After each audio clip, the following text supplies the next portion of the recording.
Attention on this channel. We've got an important message. All observations and opinions shared here are for educational purposes only. This content is intended for adults. Viewer discretion is advised. Be advised that any individuals mentioned are not intended to suggest involvement in any crime. Case by case, got the fire. Ha! Come on, Yo, you wanna talk about true crime? We start with the data flows. Digital footprints meet criminal defense, that's how this story goes. This channel's all about online evidence, the stuff they overlook. From live stream chats to deleted posts, it's all in the true crime book. My goal is to provide insight for the attorney in the darkest hour, to find the proof that can make a case or break a criminal's power. So whether you're a lawyer or a PI, we're diving deep in the mess, exposing misconduct and hidden truths to get to the very best leads. We break it down case by case, on the trail of the facts. We show how digital evidence changes case outcomes, we on their tracks. No rumors, no gossip, just the evidence clear and concise, shining a light on the shadows at any cost or price. What do we do? case by case. What's the motto? We're here for the victims, the ones who were left behind. We're here for the families, giving them peace of mind. We follow the paper trail, the digital footprints and the timelines, connecting the dots, we're reading between the lines. We don't just talk theory, we show you how it works in practice. We're here to help you stay ahead of the curve, to get a new analysis. You think you're in charge, but we're here to find what matters most. We're giving a voice to the voiceless, like a digital ghost. Digital ghost. We break it down case by case, on the trail of the facts. We show how digital evidence changes case outcomes, we on their tracks. No rumors, no gossip, just the evidence clear and concise, shining a light on the shadows at any cost or price. What do we do? Case by case. What's the motto? From digital clues. The mystery, you wanna know the answers? We're dedicated to the chase, from the first look at the scene to the final resting place. We're here to find the answers, to give the victims their due. A true crime channel with a heart and a purpose too. We're here to build up, to expose the truth, and to shine a light on the darkest of deeds with all our might. We're here for the truth, we're here for the facts, and that's it. We don't chase the trends, we just chase the truth and never quit. We let the past speak for itself, we let the facts lay the ground. We're just here to be a voice, a tribute that is sound. Yeah, it's all for the truth. Ha! Come on.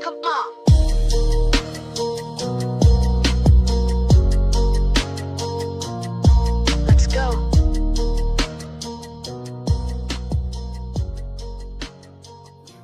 Their thoughts for you, yeah. Won't kiss the ring. Yeah. Come on. Let's go.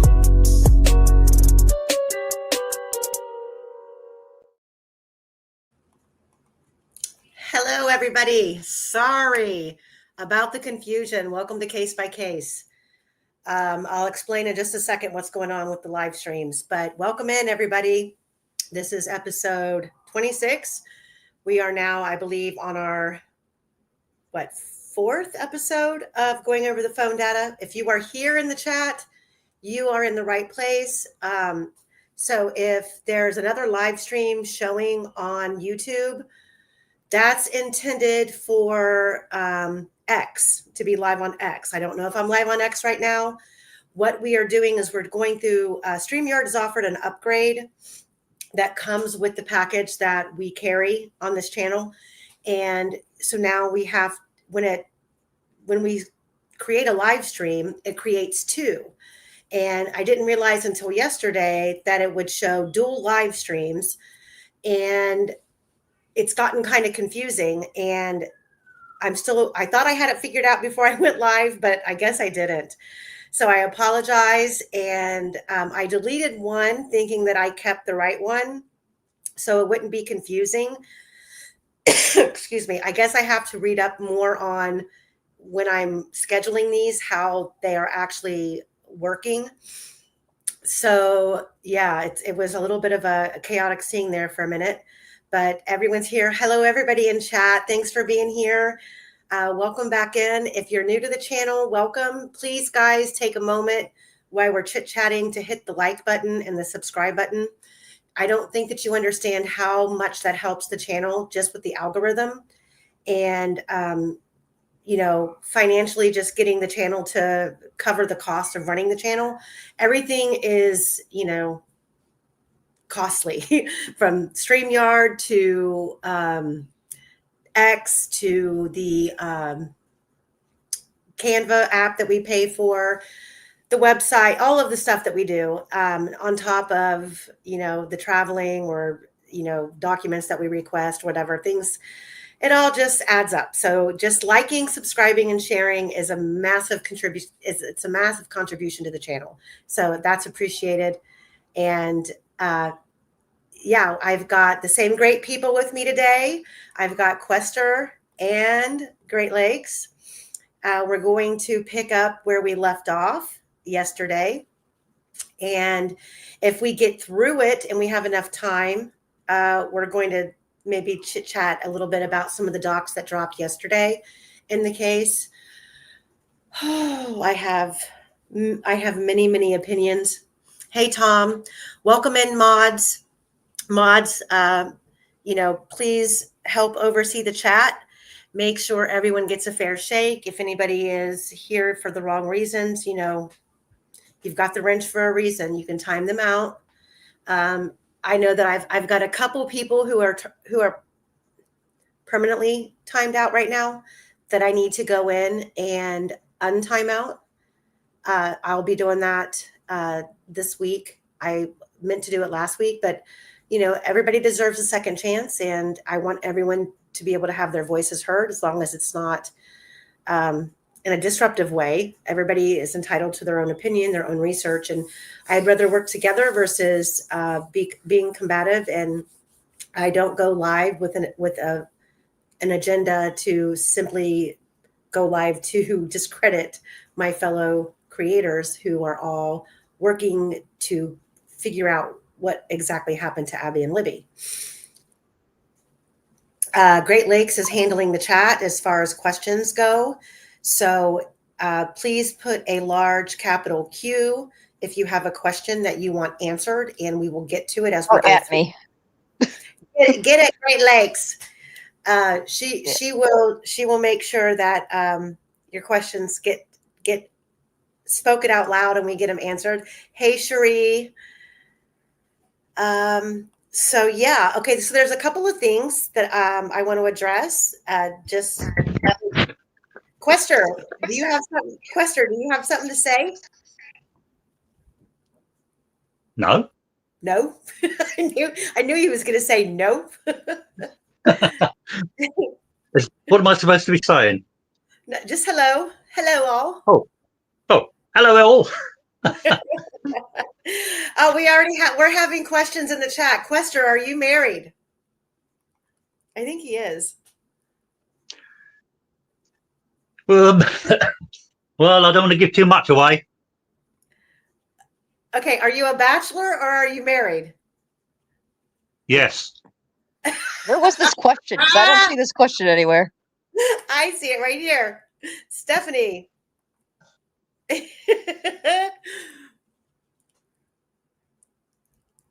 I love it. Oh.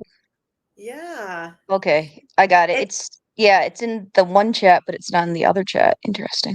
What? Okay, so we need to get everybody over here in one chat. So No, I'm on YouTube chat, and I didn't see that one. Unless maybe I'm just tripping. But then I'm on the StreamYard. I have the StreamYard chat also open, which is connected to the YouTube chat, but I am on live chat, not just top chat. So it should all be the same.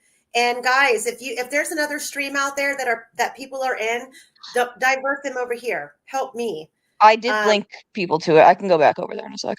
Yeah, the channel's growing, and we get these updates through StreamYard. So when we go into StreamYard to schedule a live, it'll have like this big window, and it tells you, oh, we've added this. And so we try to I'm freezing?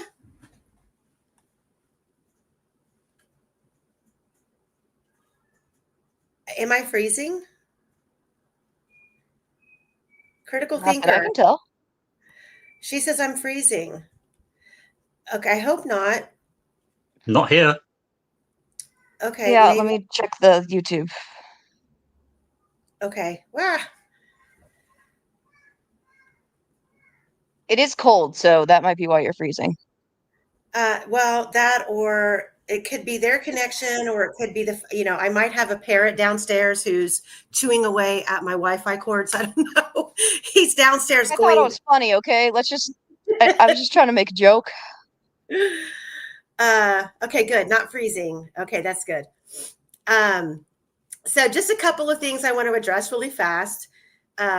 Just some little updates, and I can't even. So one, I don't know if Julie's going to be in here today. And let me just put this out there. Okay. I have to put it out there for my good friend, Julie, who has been a true truth seeker in this case.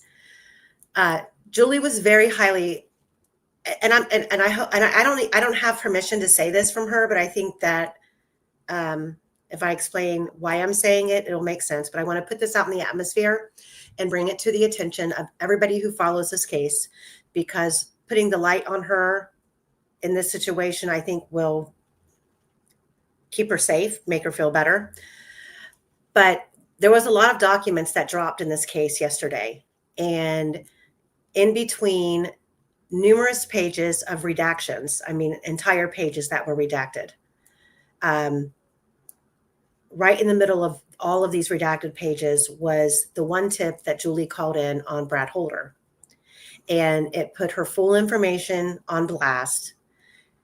And she was highly concerned and upset last night about it, thinking that, oh my God, I'm going to be a target. Well, I'm letting everyone know right now that that was done. We feel it was done intentionally, that when you are redacting things in exhibits, that in the middle of those redactions, you don't put full blast someone's personal information or a tip when we don't have hardly any information on the tips that were called in.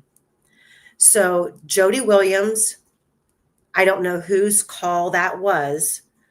However, I'm just putting it out in the public that that was done to Julie for no other apparent reason than to dox her on the state's accord. It's not okay. It's not right. And Julie, I tried to reaffirm her last night. You've done nothing wrong. You called in a tip. Becky Patty informed law enforcement about Brad Holder. That was the tip that Julie called in, was about Brad Holder. So I'm just making everybody in chat and everybody who listens to this live going forward that was done. And Julie needs to feel safe. She needs to feel like, just because now her name's been put out there and maybe some bad guy somewhere has it, that doesn't mean that she should be in danger, because we've all got eyes on her. That's putting that out there. Number two, Julie also had a question last night that I wasn't able to answer, and I'm going to answer it now before we get started on the phone data. There was, let me see here, pull this off. Keith, yes, that's exactly how Julie felt, that she felt it was intentional, that Julie's information was left out there and vulnerable. And Julie has nothing to be ashamed of. She did nothing wrong. She was trying to help this case, and shame on them for doing that. If they're going to do it to her, they need to do it to everybody else. They need to make everybody else's information who called in tips available, if that's the game they want to play. But that was shitty and uncalled for. And that tells you exactly whose corner the state's in, because we know that Becky Patty has a real vendetta against Julie. for whatever reason, it doesn't matter. Julie has always been very forthcoming with the information that she has to help this case. So Julie had a question. If you come at Julie, I will send a chicken to shit on your lawn for the entire summer, and you will hate it.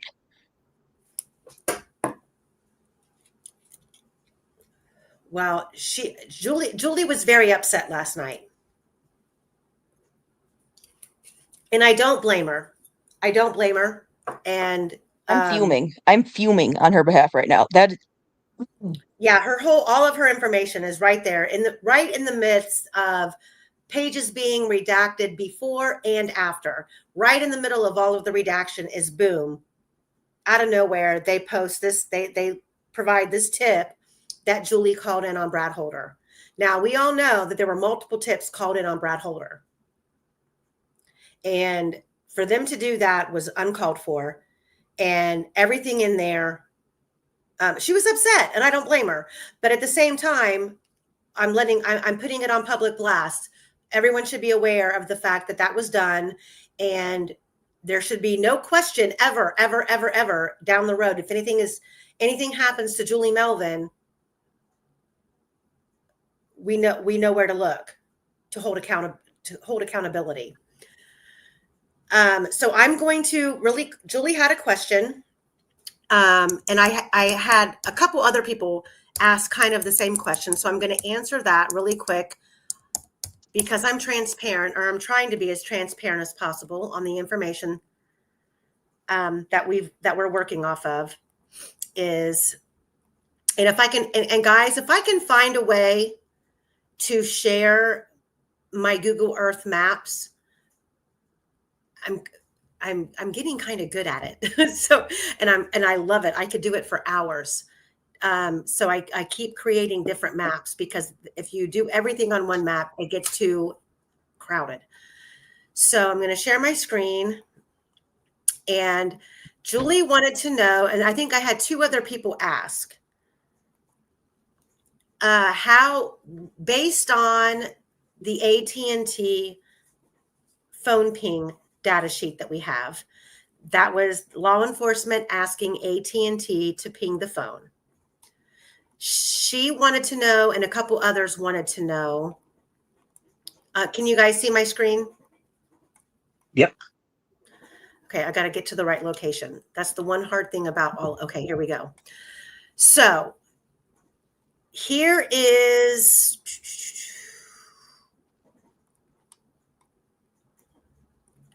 so right here in the middle of the screen should be, I'm going to zoom in on it.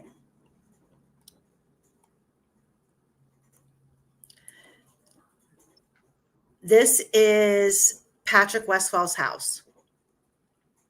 And she wanted to know how far away AT&T pinged the phone, because remember yesterday we talked about that it was in the vicinity of Patrick Westfall's house, which there's a massive room for error based on the AT&T data.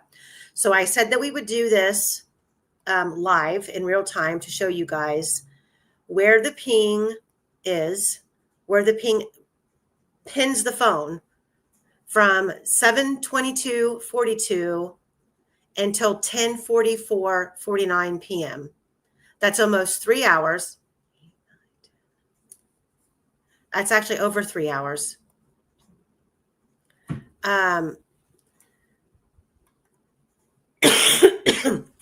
So the distance from the ping that AT&T provided for over 3 hours is only 32.93 meters in length.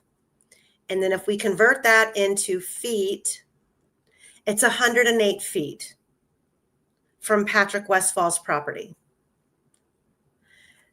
So for any of you who had messaged and asked for that information, and I know Julie was one of them who wanted to know how far away it was, it's 108 feet. Transforming it back to meters, it's 32.93 meters. Very close, very close. The other thing that I want to add in here in regards to this is this location outside. So hold on, let me, while I'm here. Law enforcement asked AT&T to ping the phone. And through that request, AT&T pinged the phone every 15 minutes, which we have that data.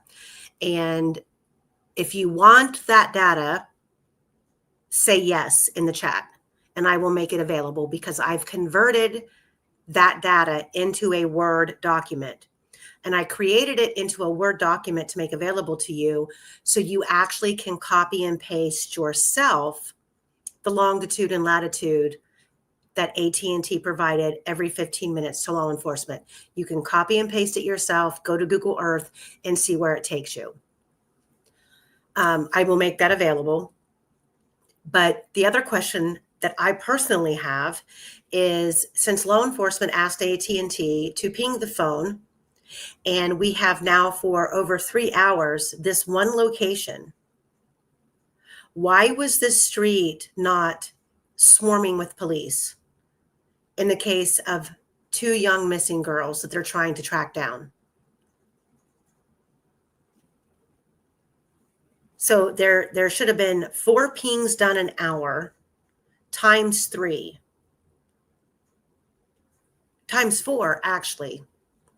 If they're there a little over 3 hours, so let's say every 15 minutes, that's 4 pings an hour. 3 times 4 is 12. So there are 12 pings that the law enforcement should have been provided where this phone is locating here in this area. Why did law enforcement not swarm this street on Patrick Westfall's house? So there's that.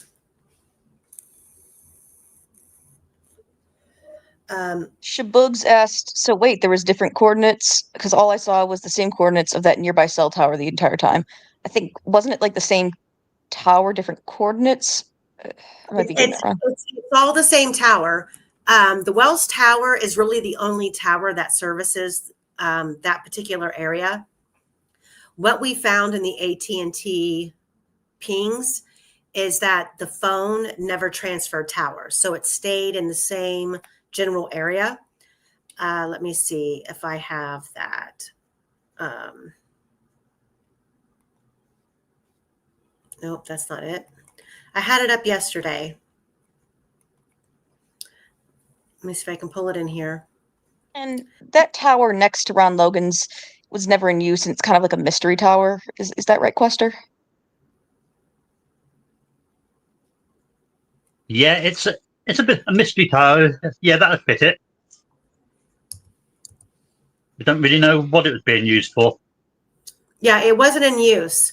So the only tower that the phone was pinging off of was the Wells Tower. But that doesn't mean the phone didn't move. And I have the AT&T data in here. If you guys just give me a second.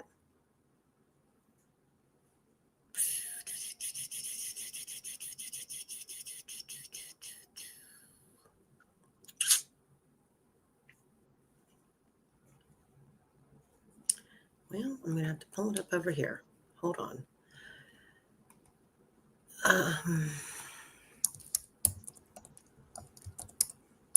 I had everything loaded until the By the way, Amy. By the way, Amy. Yes. Not wishing to be spoiler, but you're saying it was pinging there for about 3 hours. Yes. Don't know if you've read further on. It was actually pinging there for about 6 hours. But we'll get to that bit as you read through the list. Okay. I'm going off what I have pinned on the map, but it was for an extensive amount of time. Yeah. Let me see here. So here is, and I can make this map available here as well. Here is a short version of the map that I got to get Stephanie off here. She's still asking if Quester's married. Thank you, Mother of Dragons. Yes, thank you, Mother of Dragons. Thank you so much. We're going to put these on here. What happened? What'd I do?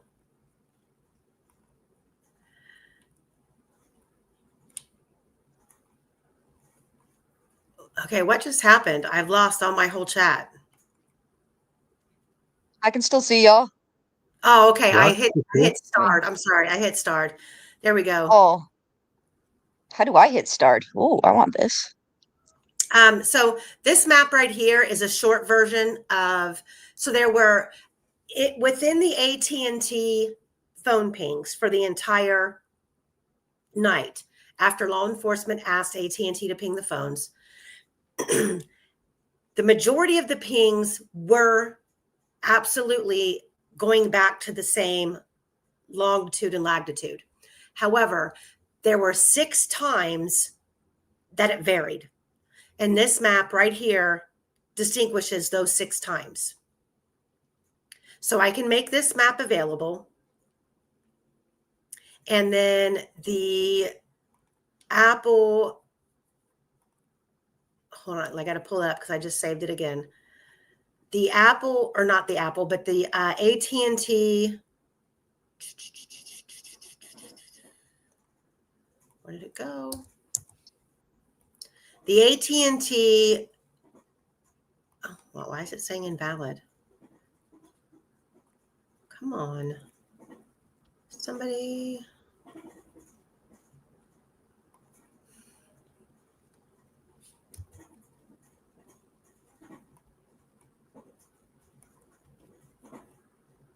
Well, that's not working for me. So hang on. We'll do this. Got to share the screen again. Sorry. You need to talk about chickens? No.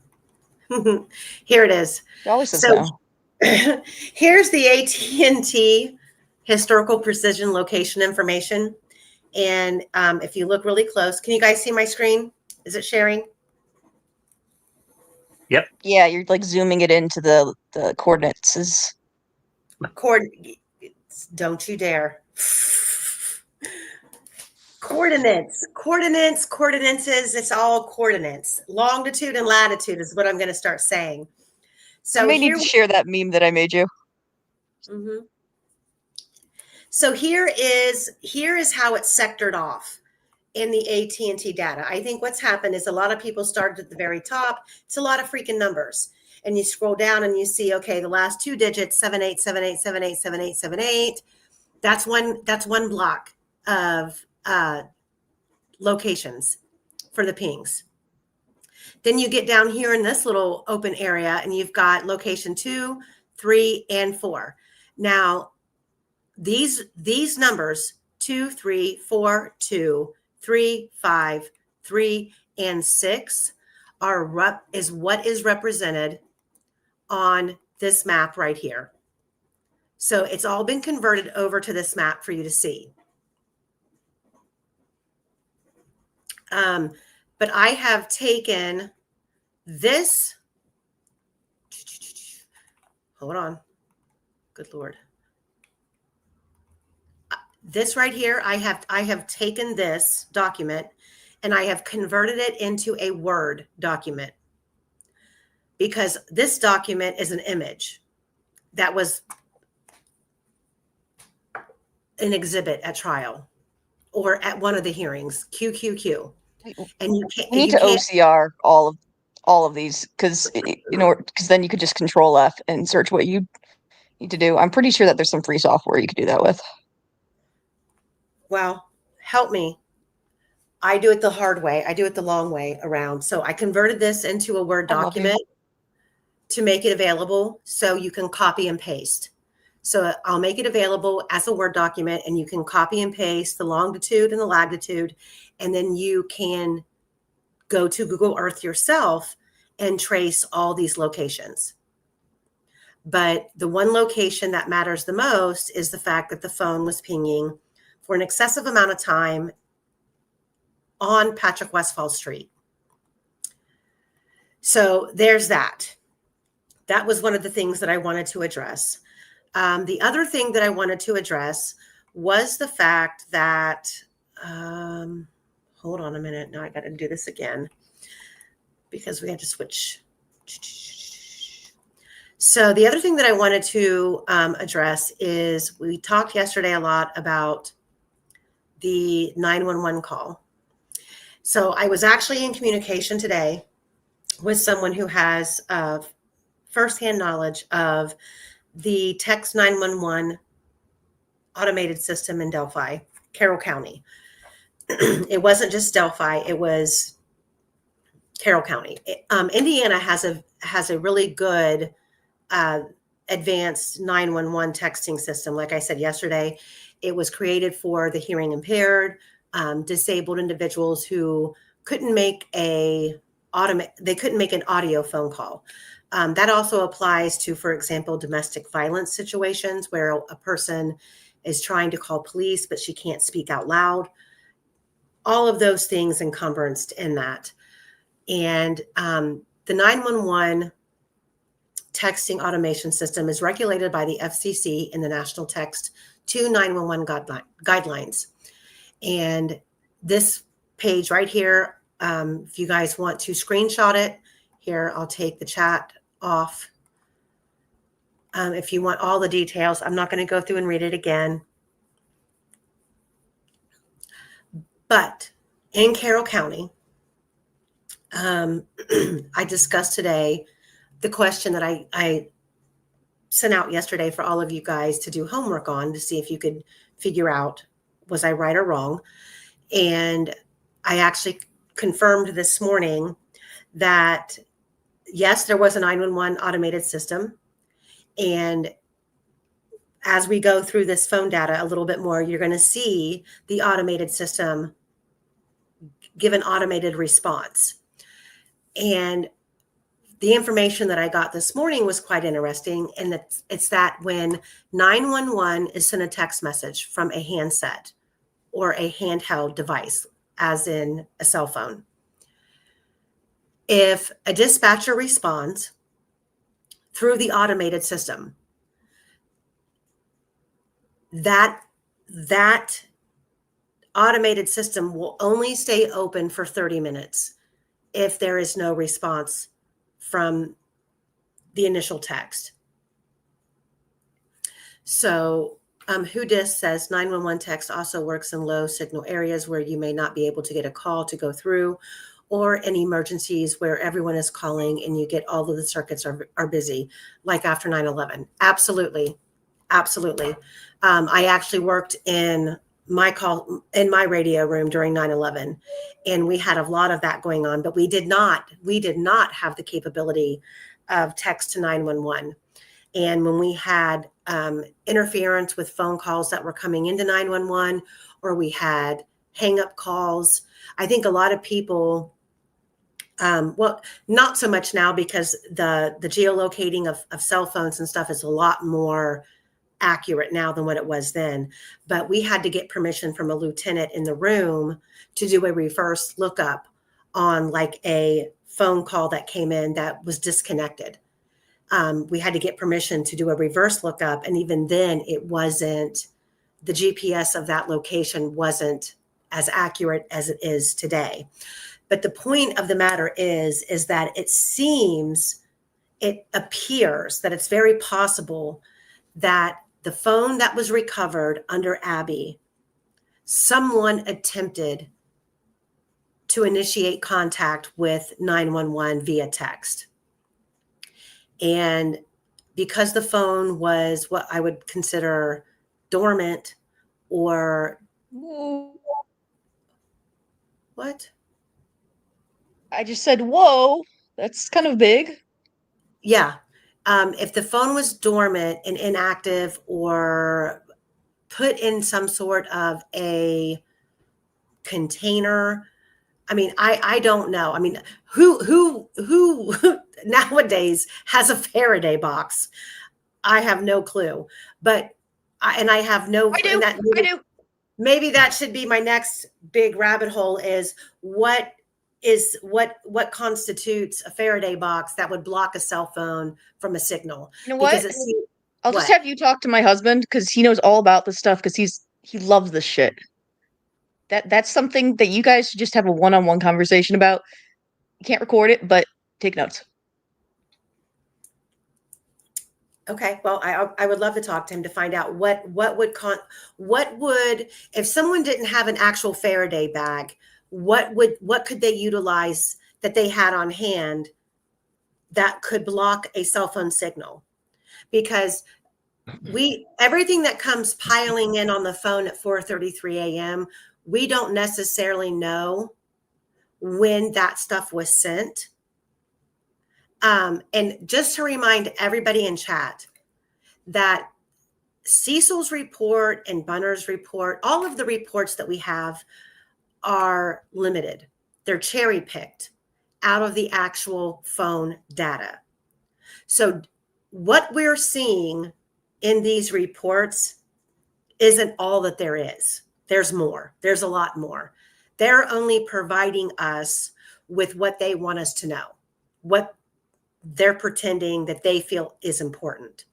So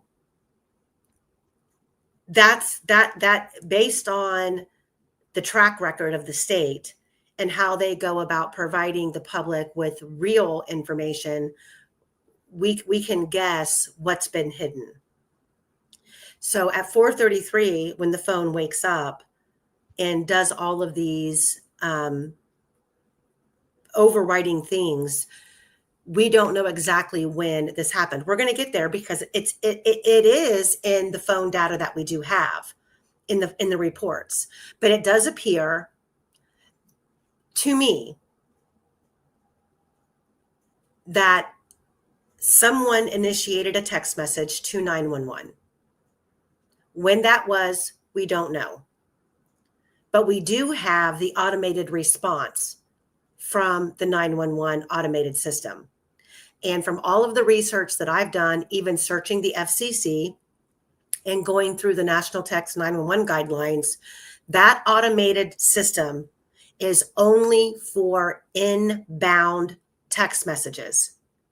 So for a dispatcher to communicate through the automated system had to have been enacted by a text being sent to 911. Now, that doesn't mean that a 911 dispatcher in a radio room couldn't initiate contact to a phone number of a missing person, i.e. Abby and Libby. But it wouldn't have been through the automated system. It would have been via SMS or even a phone call. The automated system only activates when there's a 911 text that is sent in. From my understanding, that was the homework yesterday on how that worked. And then I confirmed today that when that system is activated, that if there's no communication back and forth between the texter and the dispatcher, that automated system will only remain active for 30 minutes. So there's that. The other thing that I wanted to touch base on is, so the cold shock theory on the phone. So since Quester and I have been going back and forth for weeks now with all of this phone data and trying to decipher all of the information that we do have, and there's a theory that has been presented that the phone was going through an awakening period through a cold shock theory. Based on everything that I could find, this is just my research, and let me take this comment down so it doesn't block anything. So based on my research, that the core weakness of an iOS does not self reactivate to re-download app and data information. The cold induced voltage rebound is a minor battery chemistry effect. It's a brief voltage. To increase as a cold lithium, the cell has to warm, but it does not. An iPhone and iOS does not interpret a cold status as a reason to initiate network service or third-party app execution. And at 433, what we see transpiring here is we have music activity within the WAN. Data transfer requires the device to power multiple subsystems, the baseband radio, the SIM authentication, and the background process scheduling. This level of coordinated activity cannot result from a passive voltage fluctuation. And then it goes, and here I go on to explain why the cold rebound theory is physically and digitally improbable. The thermal rebound in the lithium cells raise resting voltage by roughly only 0.5 voltage, which is far below the threshold needed to trigger the CPU or baseband startup. The iOS power management requires at least 3.7 volts of stable supply for full operation. That just means that if the phone in cold shock theory got a burst of voltage to wake the phone, it wasn't enough to wake the phone at 4:33 a.m. to do all of the implemented data transfer and application transfers and the SIM authentication and the process scheduling that the phone did. It's almost literally impossible. And if you need to look up where the information was located, so below are the verified technical and forensic references that confirm iOS devices cannot self-activate network or application process from a passive voltage rebound or thermal effect. The sources support the conclusion that at 4:34 a.m., Apple Music even reflects a powered operational state. And you can screenshot this image right here. It tells you where the information is available: Apple Platform Security Guide with the link, Apple Developer Documentation with the link, Apple Technical Note TN1150 Power Management in iOS devices, and the link. And then I believe I've got 4 more. Cellubrite Advanced Smartphones Forensics, iFixit Engineering Blog, O'Reilly Media, Battery University, and IEE Transactions. All of these have links that you can screenshot, use these links to locate the information. And but the whole cold shock theory is not a completely out of line theory. You know, you would think that the phone is going through something, being out, if you believe the state's theory that the phone was out in the middle of the woods under a body that's the clothes are soaking wet and the temperatures are dropping overnight. You would think that, this would be a good theory. But it doesn't support the type of activity that transpires on the phone at 4:33 a.m. And, it's like everything else in this case. You have to do, the research is great. The cold shock theory research is great.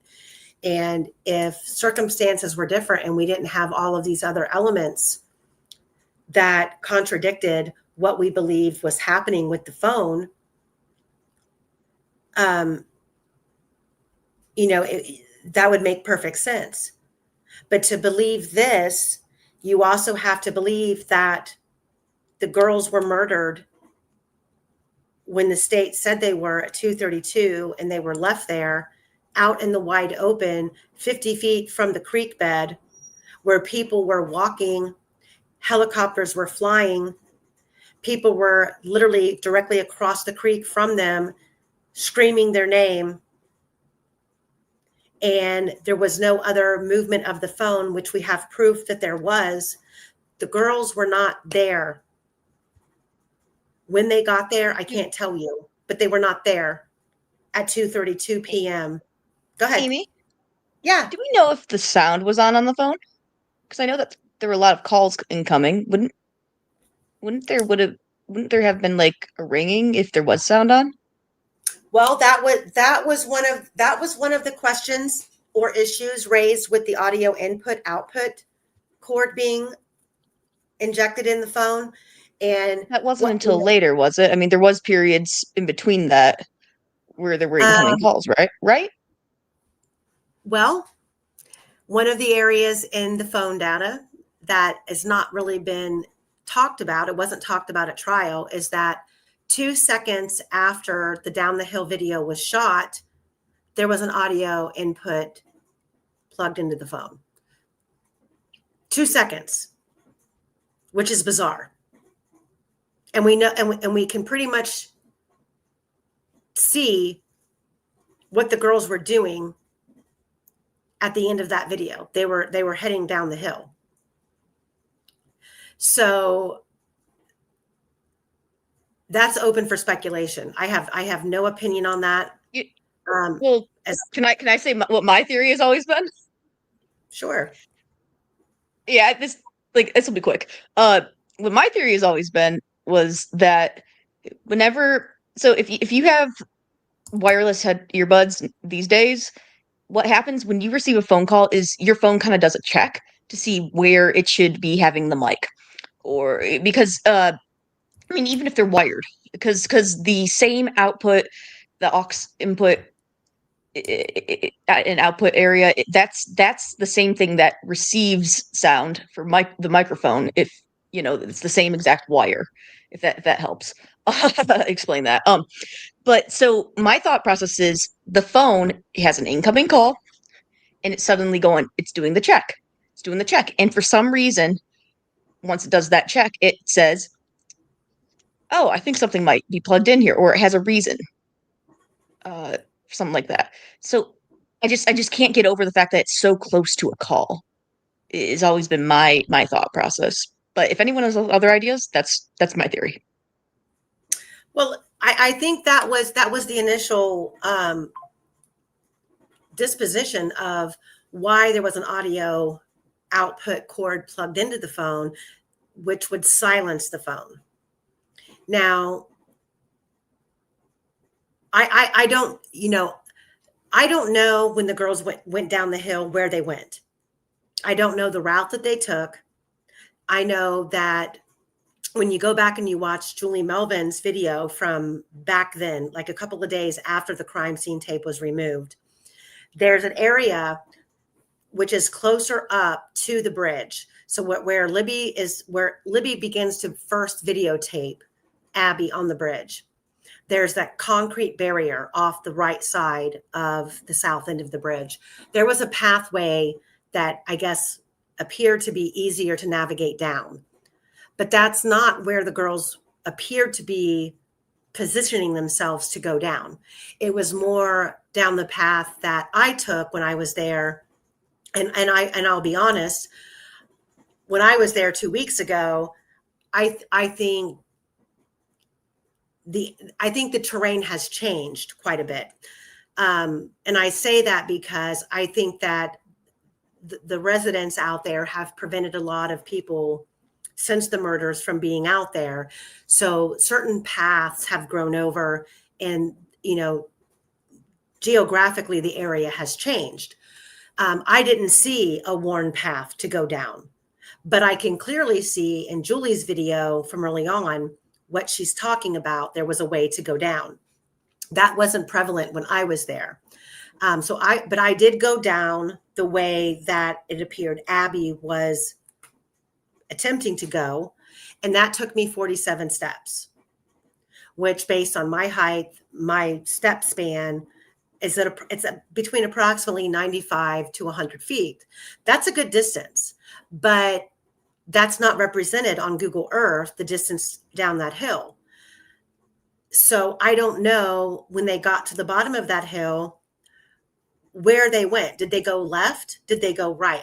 Either way that they would have went, they would have still been out in the open.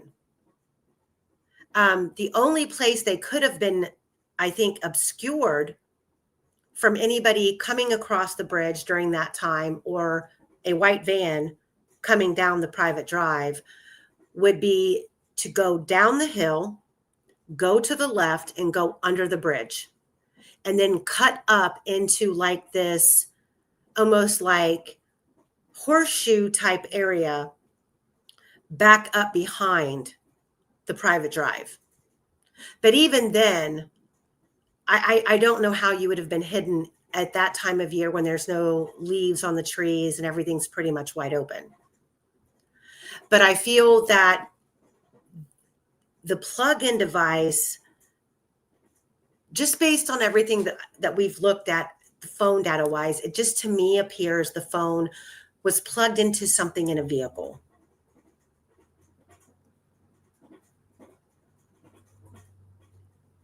Which is really interesting because, well, I know that we're not talking about the current doc drops, but Kathy Allen is asked about if her vehicle can plug into something can be plugged into her vehicle. Yeah, I after reading the interview that was released yesterday from Kathy Allen, it appears that law enforcement went to her work at the veterinarian office and they were questioning her, and she's asked about, did her vehicle have access to allow a phone to be plugged in? That kind of, for me, was a little bit telling. That told me that law enforcement knew the things that were going on with this phone throughout that time frame of the girls missing. Why else would they give a shit if her car had an adapter in it to plug into a phone?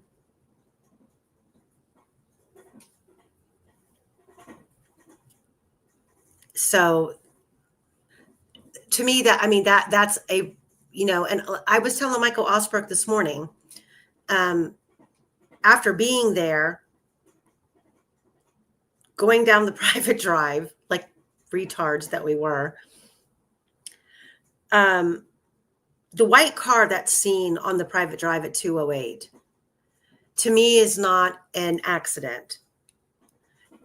To me, it is, we know at 208, the phone is on the bridge. If you believe the data, the phone's on the bridge. And by this point, within 208 to 210, we know that the bridge guy makes himself known to the girls. Whether it be him coming from the south end of the bridge, passing the girls and doing a U-turn, whatever scenario you want to believe happened.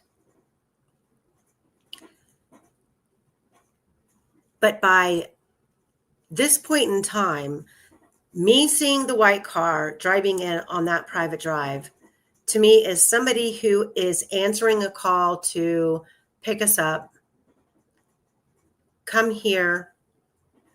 There's some sort of a plan, because now bridge guy knows he's got the girls in a trap. He's got them in front of him, walking towards the south end of the bridge. And for whatever reason, he thinks that he's going to be able to control them when they reach the south end of the bridge, which clearly he does. What happened with the white car on the private drive, I can't say. I can tell you based on being there that when we were there was a lot of signs. You're being watched, private property, do not enter. I don't know if those signs were there in 2017. Maybe they were. I mean, they felt the need to install a freaking gate to a driveway that really only one resident used. That to me leads to me to believe that Brad Weber was having, or the Weber's property alone was having a lot of problems with, vagrant people being out there, coming across the bridge, coming onto the property, which to me, I don't see how the actual private drive entry by the Liebert's property was really the main access point. To me, it would have been the creek bed itself or from people coming across the bridge. But for whatever reason, Weber felt it was important to put that gate up. I don't know if the gate had a lock, like a digital locking system, or if it was just a latch lock, or if there was a padlock. I don't know. I might be able to go back and pull up the video and zoom in on that area of the fence. It was an aluminum fence, like a barn style, just swing closed and lock. What the locking mechanism, I don't know. But to me, this person driving down the private drive had an intent to go into that area. Whether the gate was closed could have been the reason why they had to turn around and come back out.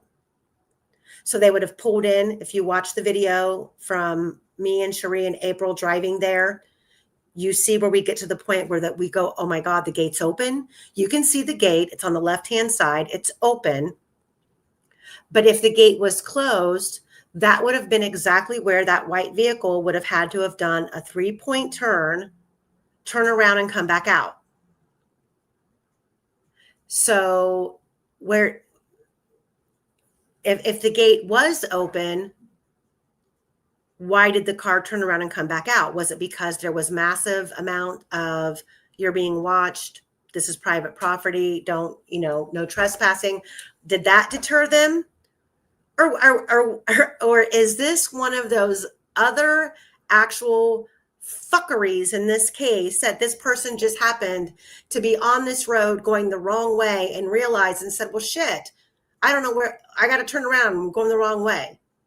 At 2:08 on February 13th, 2017. And so my thought process is the gate was closed, which means when Brad Holder came home, it's either one or two things, or I'm sorry, one of three things. Teresa Liebert and him had we're neighbors.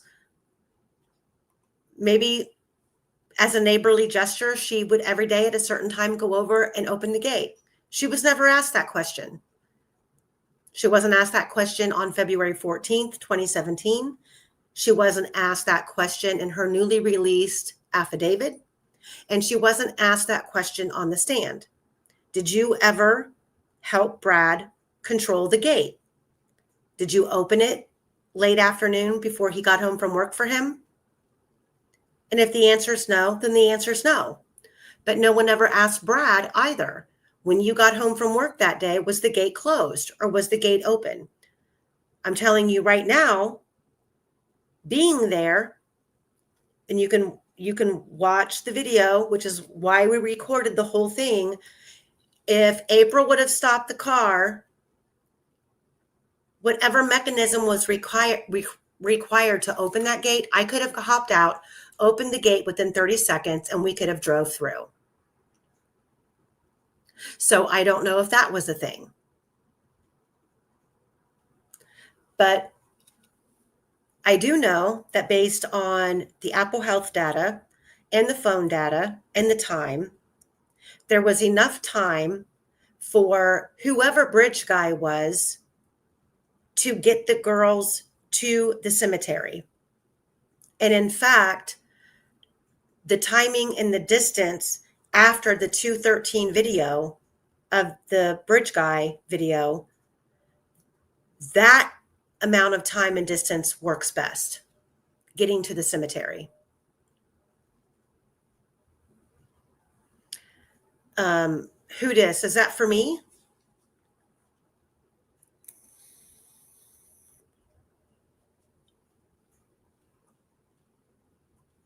Okay, so let me go back. Let me go back to your questions. So who dis? Did the car stop to open the gate and go in though? Can that be seen in the video from Sandiford's? No. The car drives down the road. It goes in past Liebert's. Liebert's is the last house on the left. And you pass Liebert's, and here, I can pull it up. Why not? Let's do it. Let me pull it up since we're here.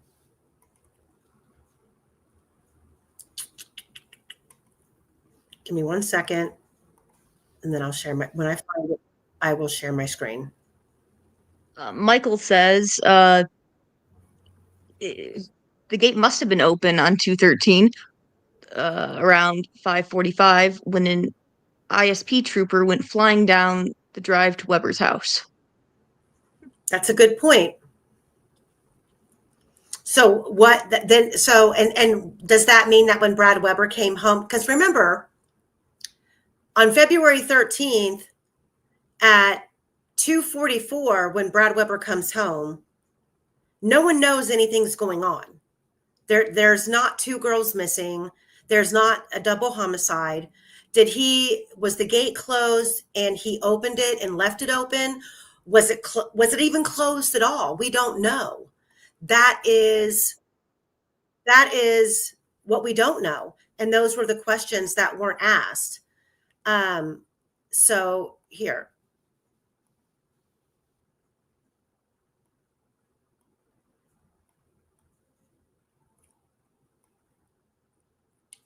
Let me share my screen.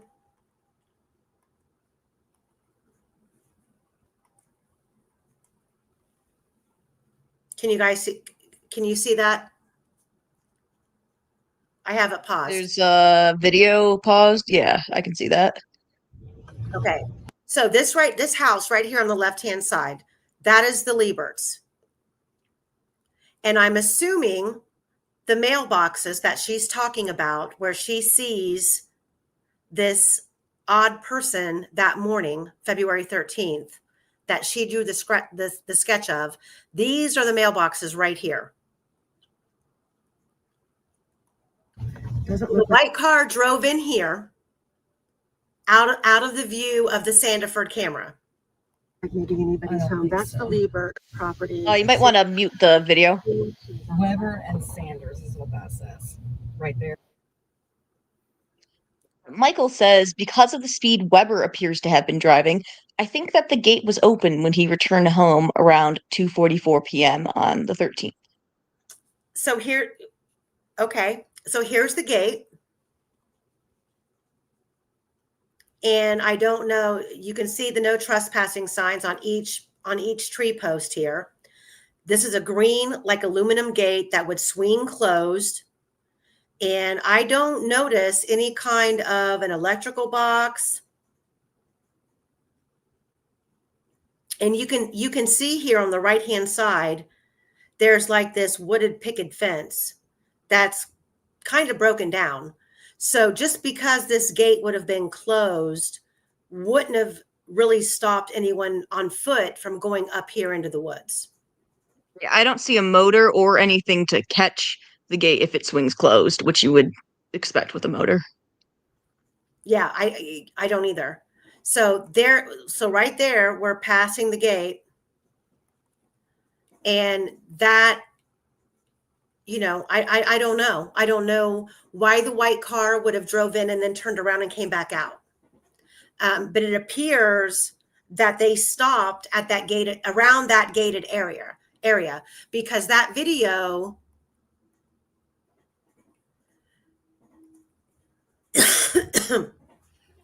let me see, hold on. Let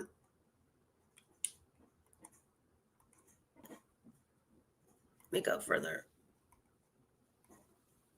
So that the car was not off screen that long. It pulled in. It was about a minute. It takes a lot longer than a minute to get down this private drive to the bridge area. There's a good ways to go. So what would have made this white car turn around? I'm thinking the white car turned around right in here for some reason. I don't know if it was the no trespassing signs, private property signs, if those were there. But I mean, this goes on. You see, it's 3. It takes 2 minutes just to approach from where we just were at the private drive with the gate entrance. It takes 2 minutes just to get here where we actually can see the bridge. And then up here, this is the area that I'm talking about. Up here on the right-hand side. Now remember, this is October. This is not February. There's still green leaves on the trees. So hold on. Right in here.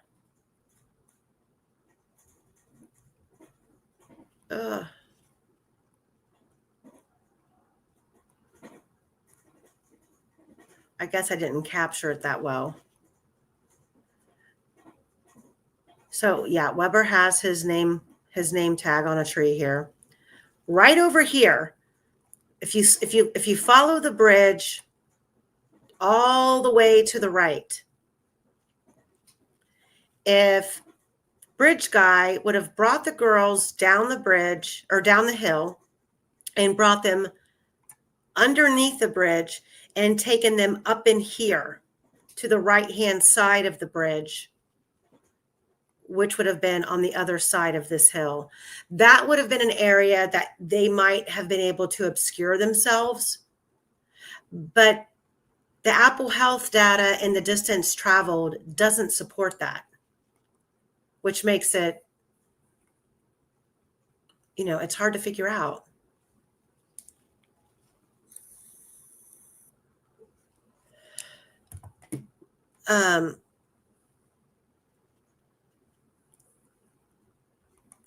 So Michael says, because of the speed Weber appears to have been driving, I think the gate was open when he returned home at 2:44 p.m. Could be.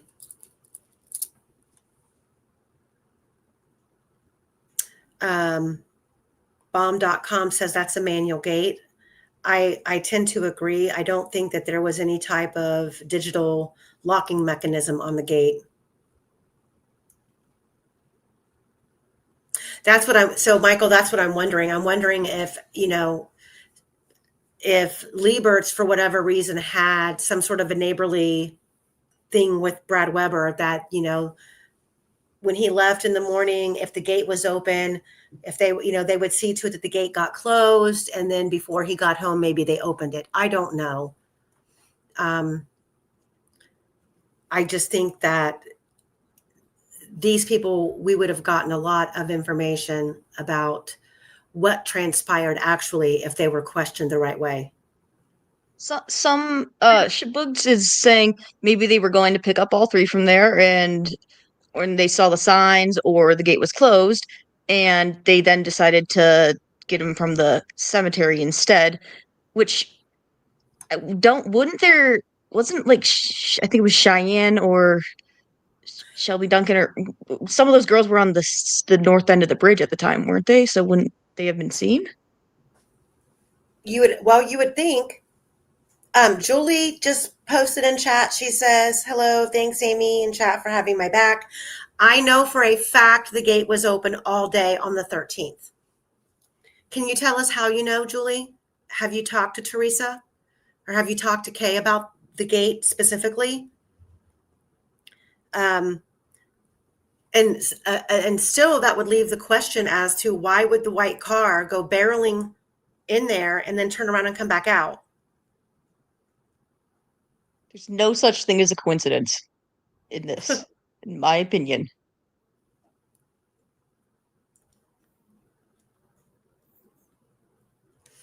Well,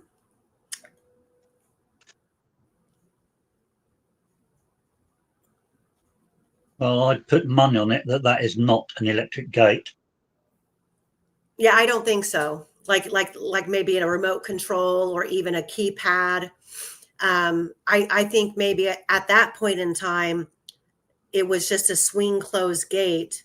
Now, maybe Julie knows if the gate actually had a padlock or some sort of a latch mechanism that would require you to get out of the car and go over and unhook it and open the gate.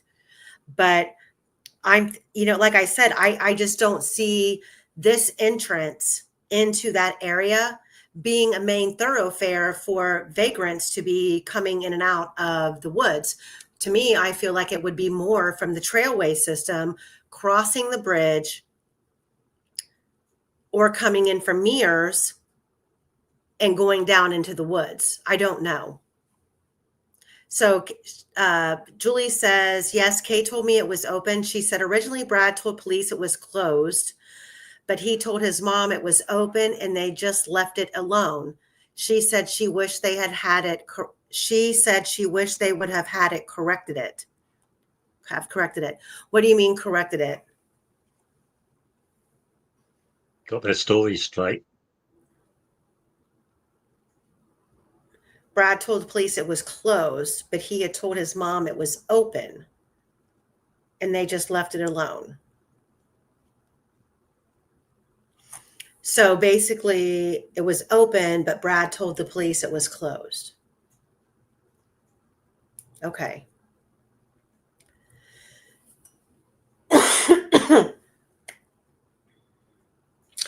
All right, guys, are we ready to get back into this phone data and hopefully wrap it up? Never. But yeah. Yeah, AC one day. You mean Brad Weber's story was off? I think Brad was just doing everything that he could do to distance himself. Like he's not involved in the murders of the case, but how much I think Brad was he wanted anyone.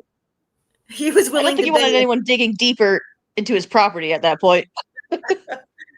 Yeah, it's whatever you need me to say for you guys to leave me alone.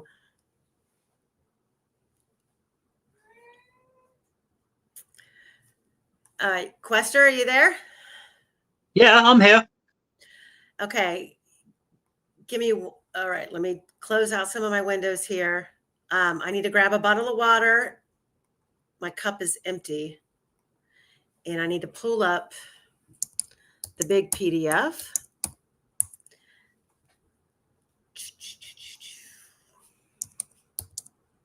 So before we go any further, guys, do we have any, are there any like major questions?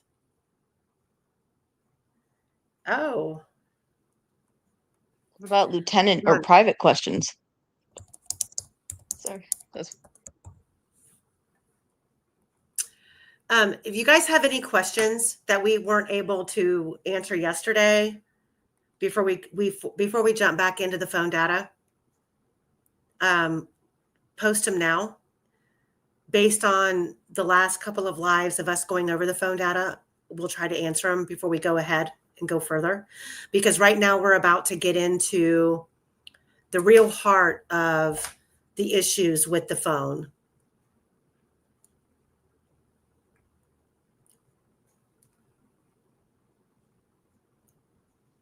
So post them. Michael says, where do I begin? Right.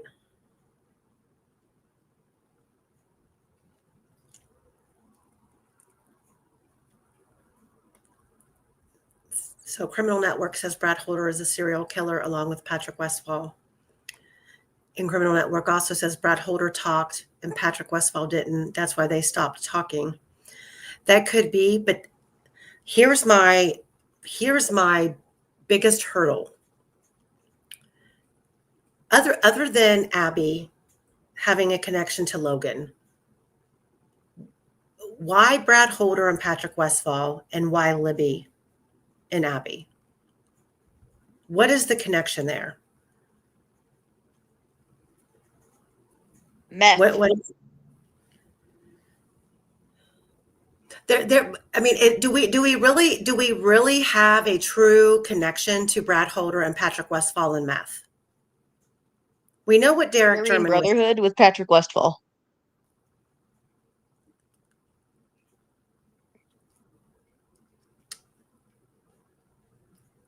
But okay, but why Abby? I mean, Abby and Libby weren't involved in that. I mean, we know what Derek German had done in the past. We know what his track record was. Whether he was on the mend to make his life better or not, we don't know. But what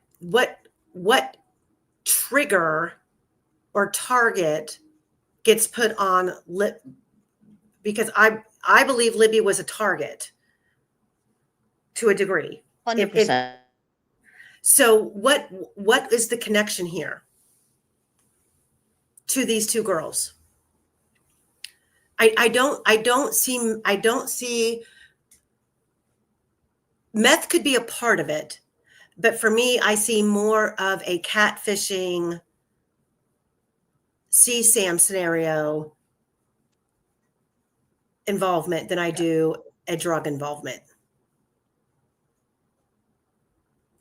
I can't get over there. There's zero coincidence, in my opinion, the fact that Keegan Kline was the last. Well, this is actually interesting because they said Keegan Klein's the last person to talk to her.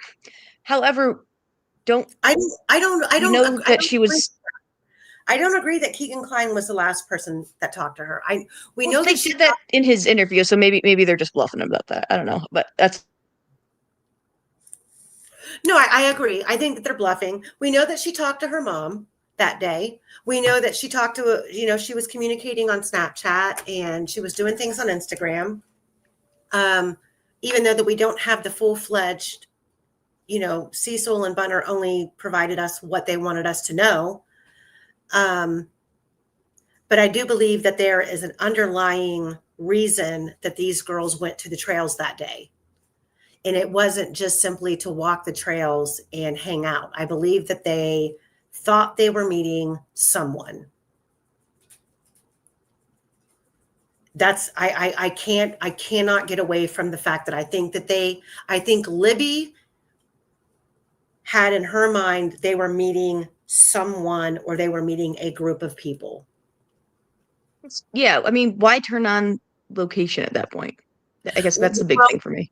We can't even say for sure that she turned on the location because prior to the GPS coordinates being added into the phone data, she was at the house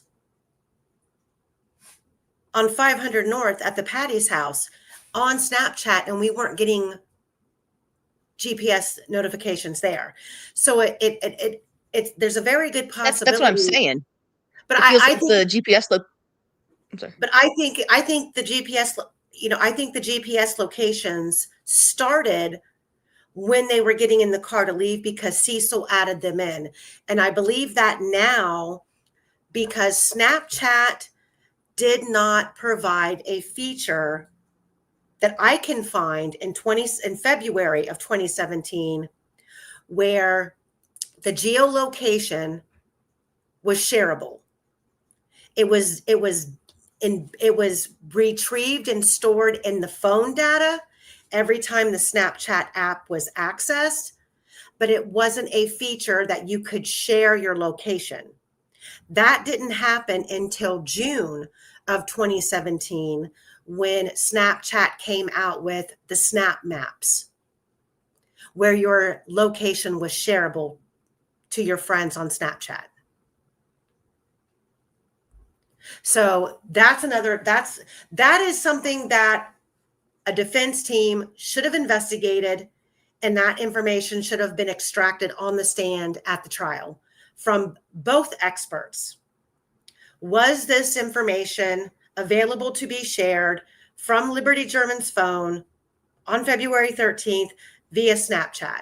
Could she let people who were her friends or specific people know her designated location? And if Snapchat could have provided that information, why couldn't Apple as a phone network provide that information every step of the way that day? I mean, we've got the girls traveling, leaving the Patty's house at 500 North. They get 3/4 of the way to the Mears lot and their location disappears off the map. And then the next thing you know, they're on the trails at 151. And then we have another geolocation there at 151. Then they're still in the same location at 2:05 and 8 seconds. 530 some odd meters from the start of the Monon High Bridge. And then 2 seconds later, they're on the bridge taking a photo on Snapchat that's nowhere to be found on the phone. It's only found on Snapchat Live. So it's like you've got all of these gimmes that these apps are providing. And then when it comes down to, okay, well, then where is it? We don't have an answer.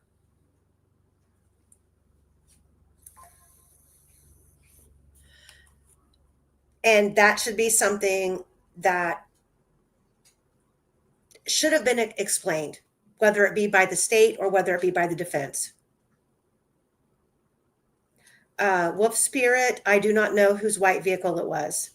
There are several reports of a white vehicle. We have the Tina Rodell story of the white Dodge Dart that ventured out to the trails on the 12th. We have a light colored vehicle with paper plates that ended up belonging to Shelby Hicks. That was an Impala that was out there on the trail. Then we also have Derek German, who was in a white Subaru. Who the vehicle belonged to that we see on the Sandiford tape, driving in on the private drive towards the gate, and then turning around after it's off camera for about a minute. We have no idea who it belongs to.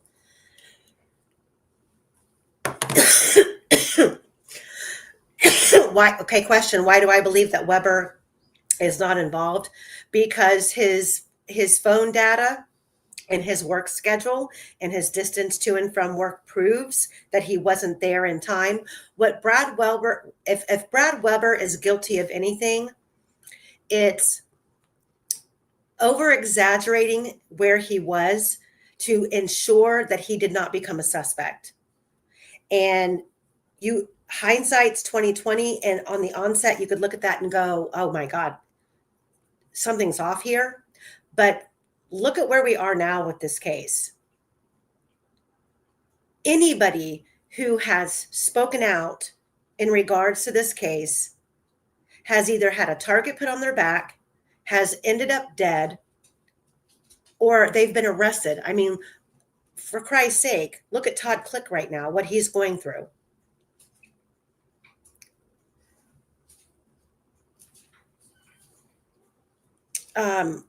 So Big J, what did you say? I didn't see what you said the first time. Am I missing something? Oh, okay. Yeah, I got that. Thanks, sweetie. I did get that. So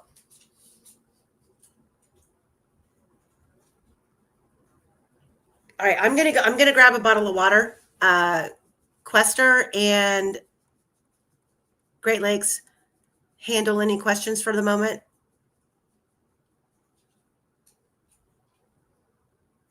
Quester.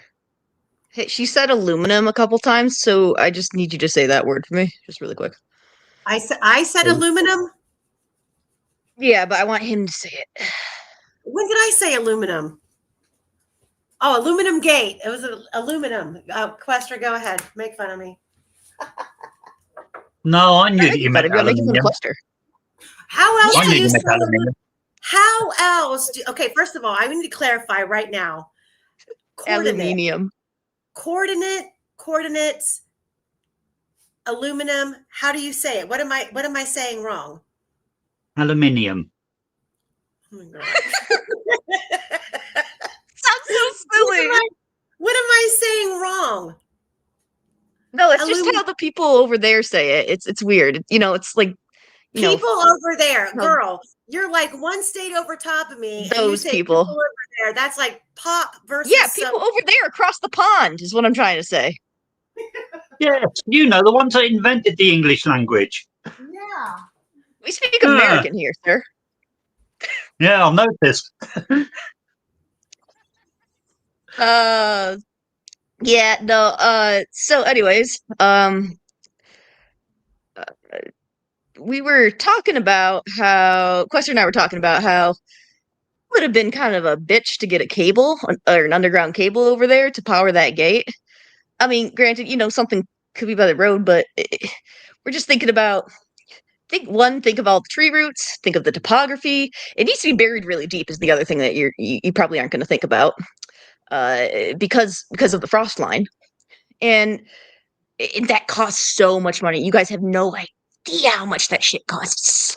If I wanted to put one down back to my chicken coop, which was like maybe like 20 yards behind my house, like it'd be $1,000. It'd be $1,000 at least. It's crazy. But yeah, because you need I think it's called a ditch witch. But yeah, and lots of trees. And also there's a gravel pit nearby, so we know that there's actually quite a bit of like stone, natural stone there too, which would, and not to mention erosion. So it would be an impossible thing. But anyways, Quester, talk your shit. Which shit is that you would like to talk about? I'm back. Okay, I'm gonna have to shut you down with the shit talking.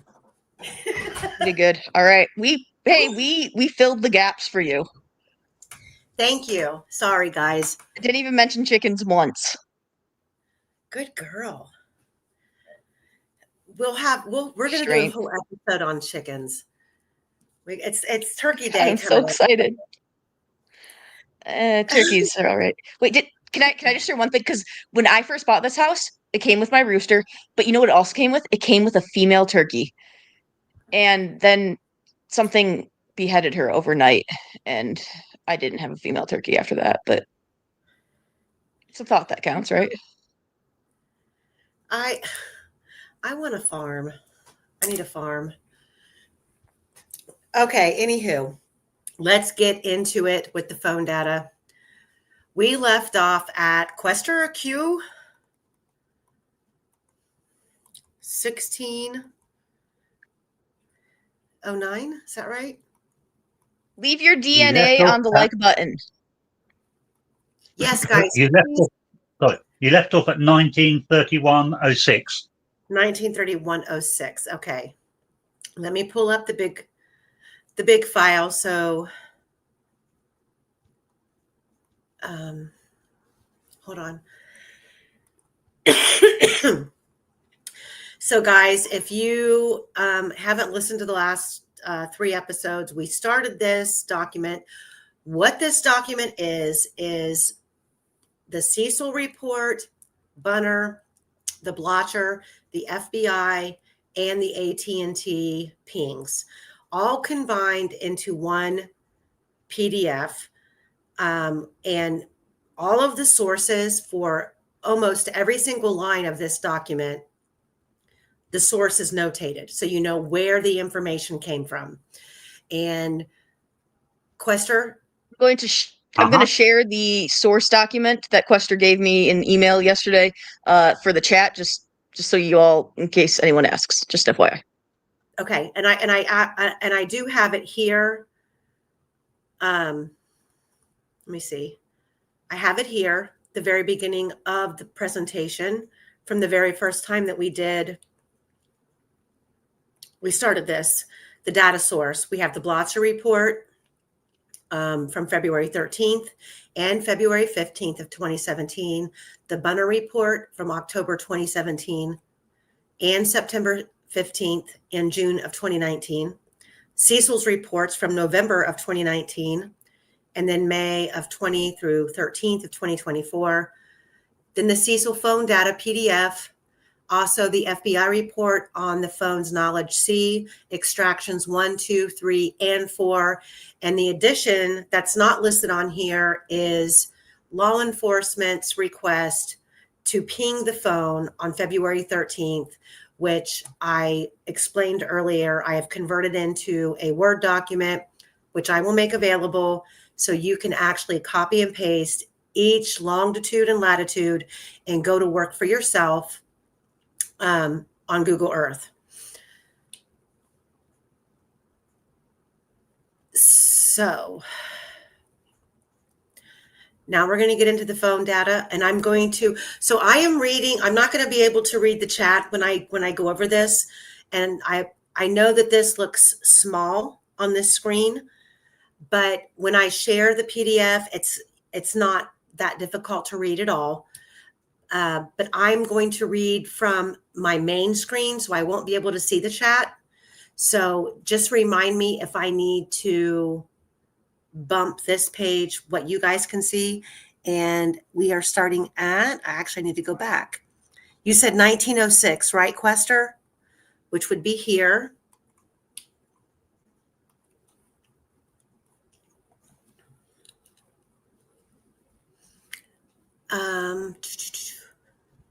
So we are on February 13th.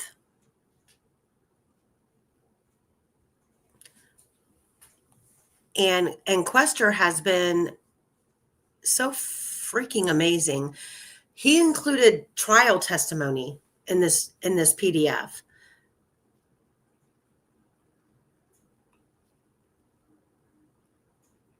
So 1906. Okay, let me.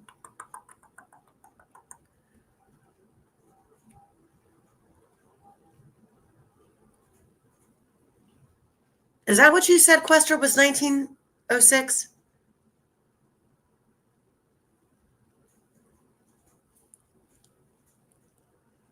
(1931-06), which is towards the bottom of the screen here.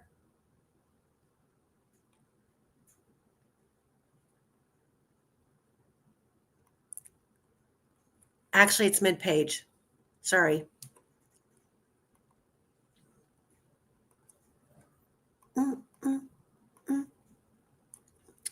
Okay, so I'm going to pick up at 1906, which is this. Okay, we're in the green. This is in the heart of when AT&T has began to ping Libby's phone. And we have all of these we have all of these pings that what it appears to be happening is that because the phone isn't moving, all AT&T is getting is the previous location. So I think that a lot of people were looking at that report going, okay, well, it's just repetitive. But the phone does show movement. And you can argue till the cows come home that because the phone didn't switch towers, the phone didn't really move. Well, if you live in Delphi, you can go from, prime example, you could go from the Freedom Bridge all the way to Main Street, all the way up Main Street, through downtown, past the courthouse, and to Rick Allen's job at CVS. And you would still be hitting off the Wells Tower. Everything within that radius is going to keep you pinging off the same tower. So that doesn't mean the phone didn't move. The phone did. And I want to know why law enforcement would ask AT&T to ping the phone. And you have people being interviewed on the news that night saying the phone's pinging all over town. Well, where did they get that information? What led them to believe that the phone was pinging all over town? Well, it's AT&T. AT&T is pinging the phone every 15 minutes. And for over 3 hours, and Quester is saying it's actually almost 6 hours, the phone is pinging right outside of Patrick Westfall's front door. Why did law enforcement not send the whole police force? We don't know where Abby and Libby were. We do know that the phone could have been separated from Abby and Libby. We can't say that where these pings were hitting on the tower were where Abby and Libby were, but it doesn't matter. All you can do is assume whoever has the phone either were in contact with Abby and Libby or Abby and Libby is with the phone. We don't know. But no action was taken, to my knowledge. So at 1931, we have the AT&T location, again, near Patrick Westfall's house. This is not in either of the experts' reports. This is only in the AT&T phone data. 1934-48, another AT&T ping. This hits back at just the Wells Tower. 1936-59. There's an incoming FaceTime video call from M. Sandusky at Ivy Tech. I think we went over that the other day. We don't know who that is. And that geolocation is, again, near Patrick Westfall's house. Mackenzie Sandusky. Mackenzie Sandusky? Yes. She's on her friends list on Facebook. Oh, okay. Why would she have an Ivy Tech EDU? Fuck, I have to look at how old she is. I don't. Maybe she was doing like a high school, local community Oh, college that or could be. college type That could thing. be. That could be. That could be. That Maybe could she be. was. Maybe it's maybe she did like a summer program there. I don't know. That could be. So 1939-37, we have the cell phone number attempted to text or attempted 765-588-7599. I'd have to go back through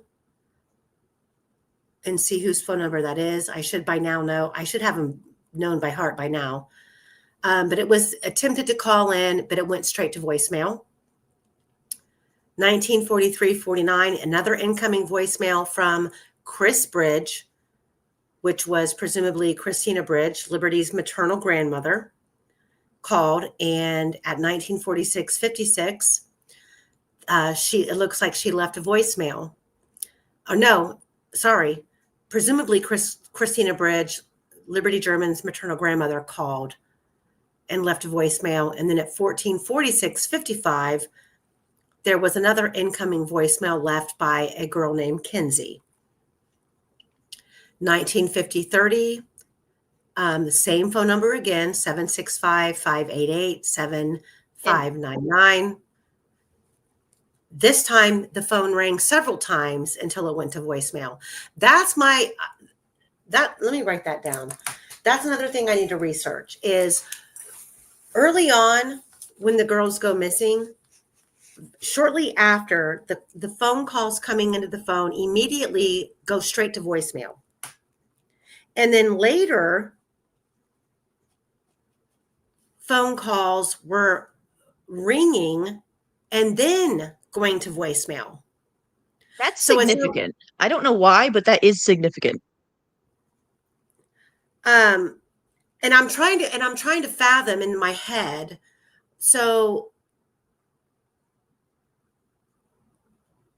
if someone calls me, and I don't think this was a feature back in 2017. So now when someone calls, your screen pops up and you can hit a button that says send a voicemail, or you have the option to send them like a choice of a response, can't talk now, driving, whatever the case may be. Or you can hit your side button that stops the phone from ringing, but the call still continues until your voicemail picks up. I believe that last one was available. Okay, but the person calling, so let's say your phone rings and you hit your side button to stop the sound. The caller, on the caller's end, the phone is still ringing, as if you're thinking you're waiting for the person that you're calling to pick up, but the person has already basically disregarded your call and turned the ringer off. But some of these calls don't even get that. Yeah, maybe. Is there a way to force voicemail? It's like the phone is turned off and going straight to voicemail. I don't know how else, if someone's calling you, how else does the phone call go straight to voicemail? Does anyone know? Because it's connecting to the tower, true crime fraud, it says. I think that might be in response to you. Okay, but yeah, if it can't connect to the phone, it'll go straight to voicemail. So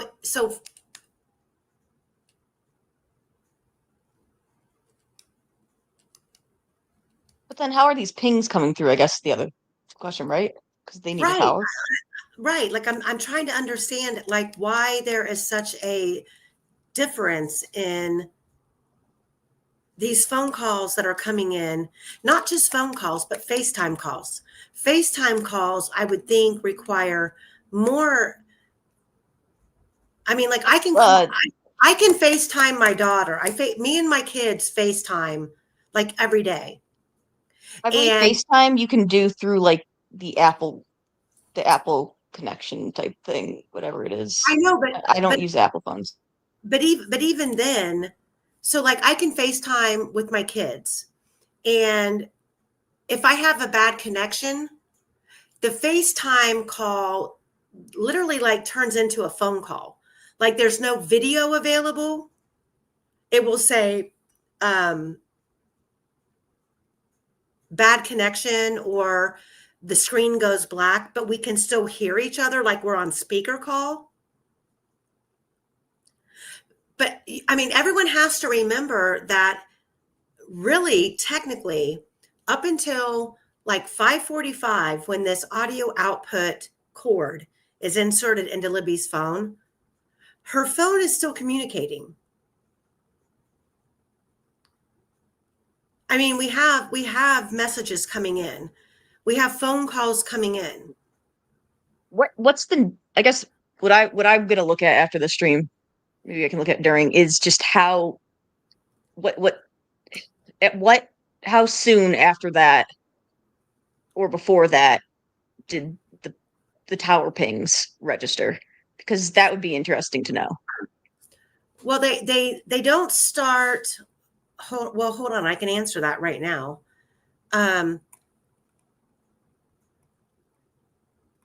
The eight. So we were told for the entire night, according to Becky, that the Find My iPhone was not on, which absolutely wasn't true.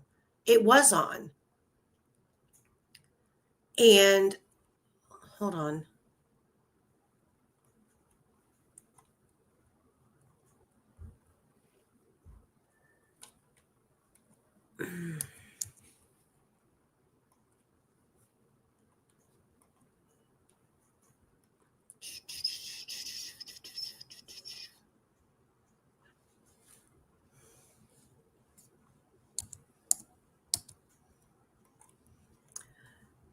So let me pull it up here. So AT&T started pinging the phone.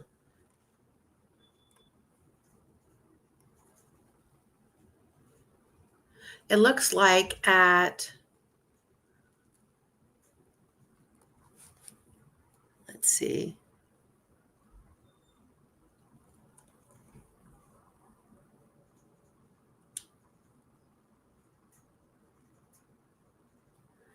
Was it 9:33:35? Is that what I'm reading right? AT&T stepped in to ping the phone at 9:33 p.m. and 35 seconds. Quester, is that right? Can you guys see that?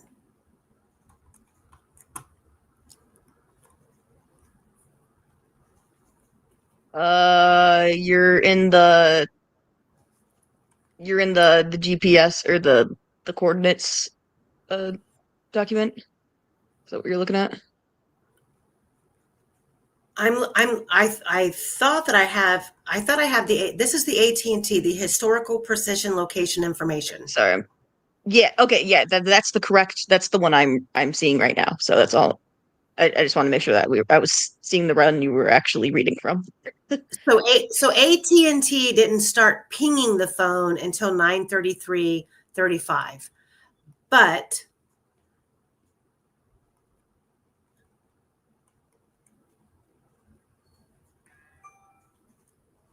what exact time was this audio output cord inserted into the phone? Oh, good question.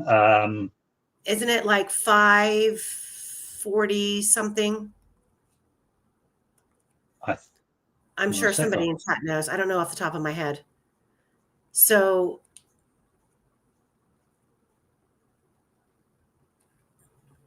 hold on. I got it.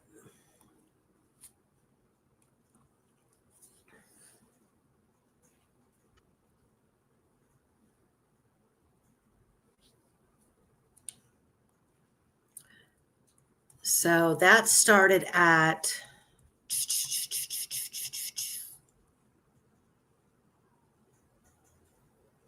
17:45:24. So 5:25. 5:45. 5:45. So at 5:45 is when, and that's when the phone literally goes like offline, completely stops connecting.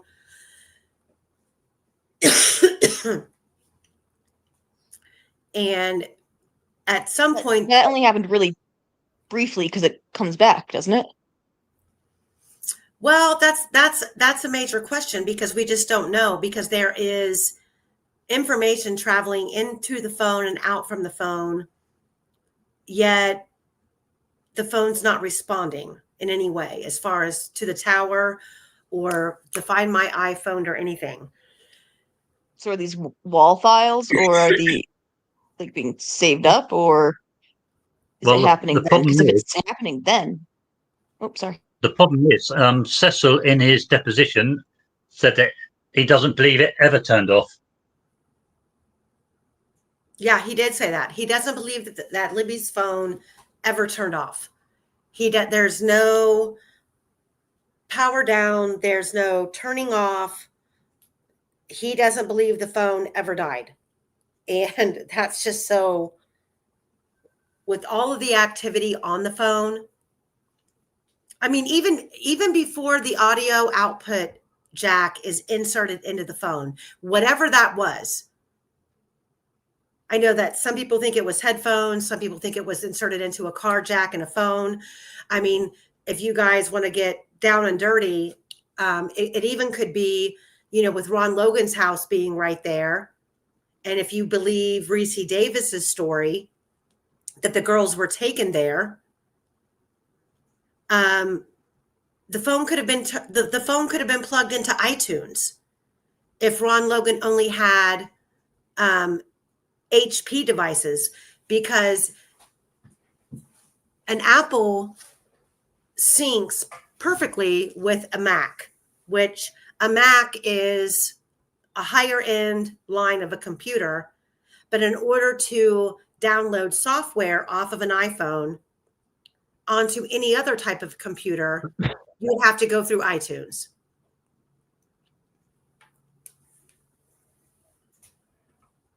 So I don't know why the phone would have phone calls coming in that were going initially, like immediately after the girls go off the bridge. Immediately, it's all going straight to voicemail as if the phone is turned off. And there's no indication that the phone was turned off.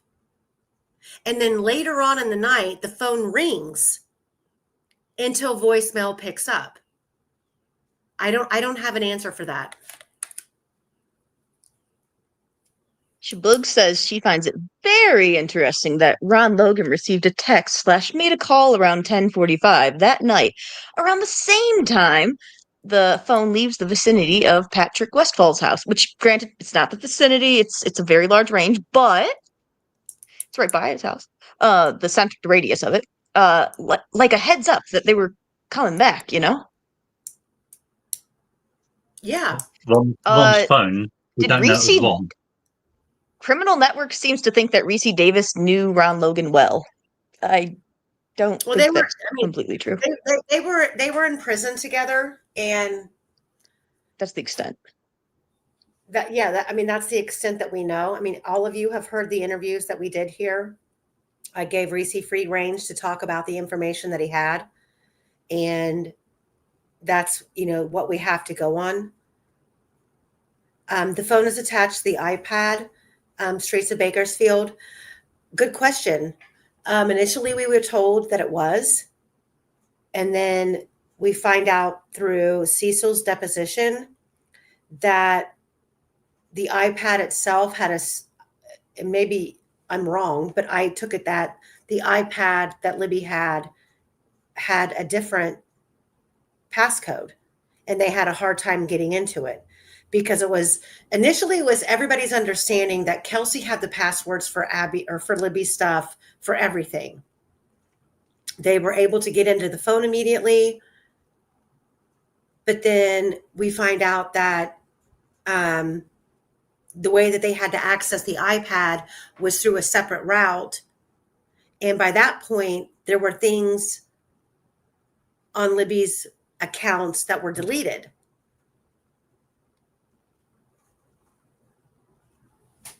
Shabugs, yes. Clausen is super sus. Super sus.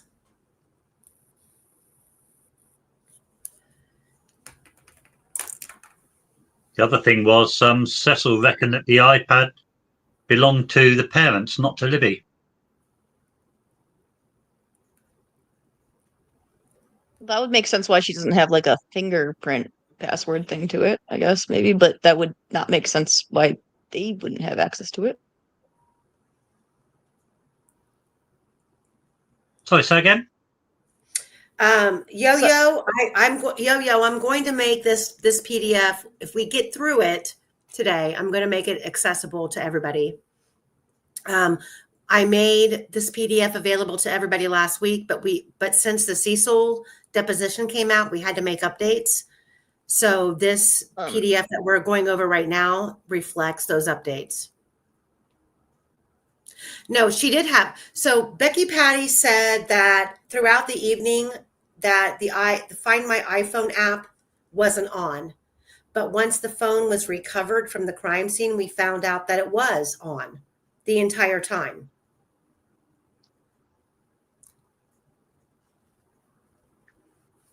Which is something to hold that's back in fucking your weird to mind. me. Well, hold that in the back of your mind until we get further on in this list. Right. Oh no. Okay. So and that's really frustrating simply because when me and Julie and April were at the crime scene just 2 weeks ago, granted, it's years later, but I had no trouble having cell service. I was standing at the crime scene and Michael Osbrook called me. And I said, oh my God, I'm standing right here. One of the initiatives in trail improvements did include better signal and stuff like that. Well, that could be. So I just want to put that. Okay, so let me see. We are way back here.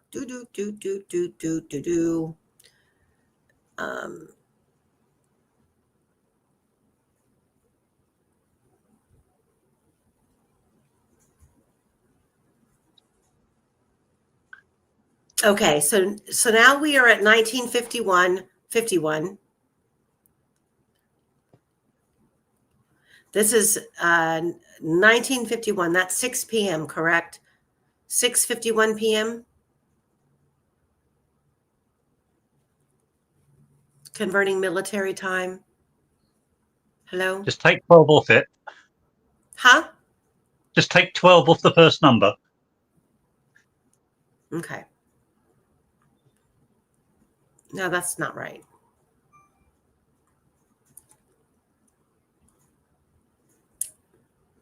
$1951.51. Incoming voicemail from Best Aunt Ever. 1952.22. Incoming voicemail again from 176-747-9. Wait a minute. 176-647-94808, which is unknown. That's another incoming voicemail. We don't know what was said. We just know the time the voicemail was left. 1952.43. Law enforcement rang Liberty's phone and it went to voicemail. That right there is your key. Law enforcement was calling Liberty's phone via landline or dispatch console, not through an automated system. 1956.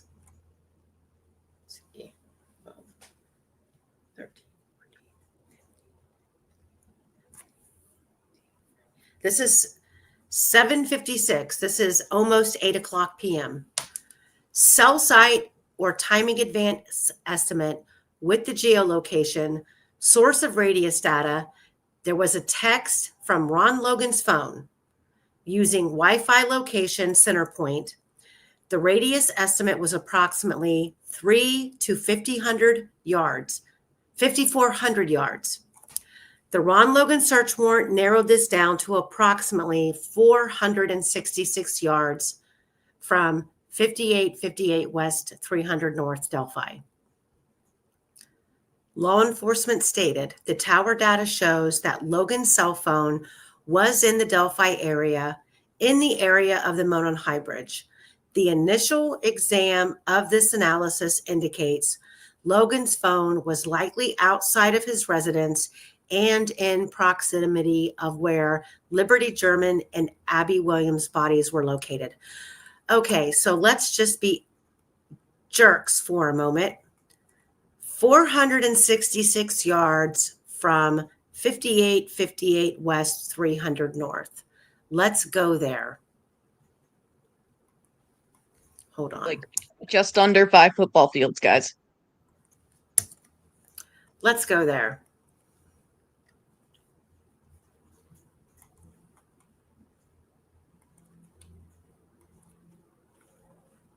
If you're trying to bring it up, you still have the document up.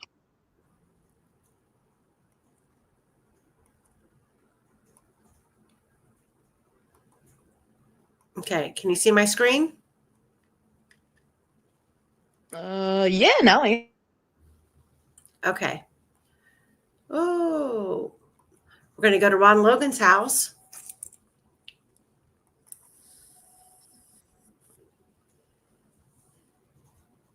So there's Ron Logan's house. Now we're going to do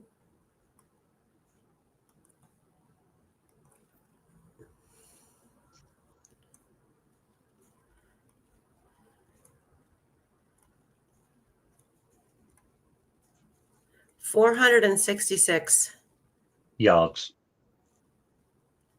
Is it yards or meters? Yards. Yards. Football fields, remember? American football field.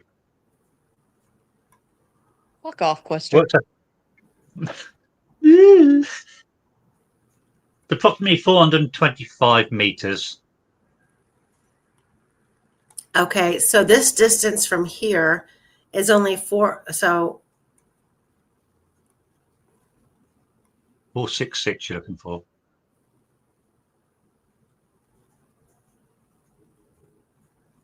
Oop.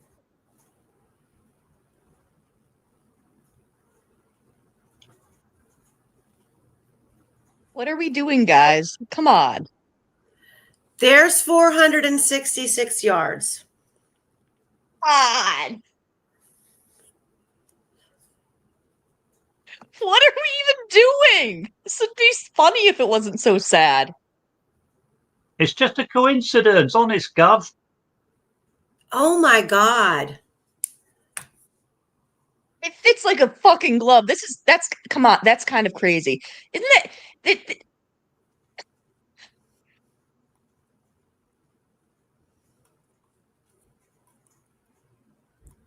I can't. Guys, look at that. It's on the dot.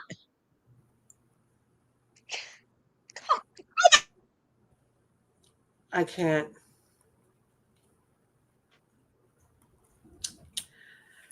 Okay.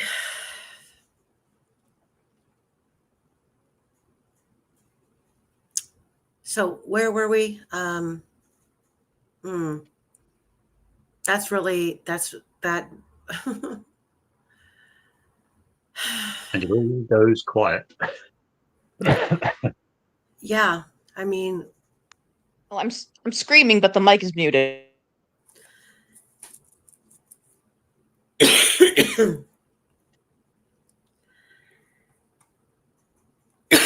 Okay. 1957-33. Well, 1956, which is almost 8 o'clock. This goes over Ron Logan's being in the vicinity of the bodies of where Liberty and Abby was found. Then we have 1957.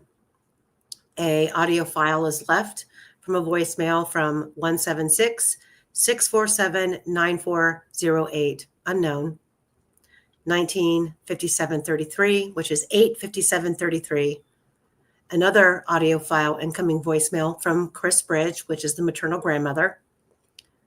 8:08 in 18 seconds, we have an AT&T location, again, near Patrick Westfall's house, which is not in the expert report.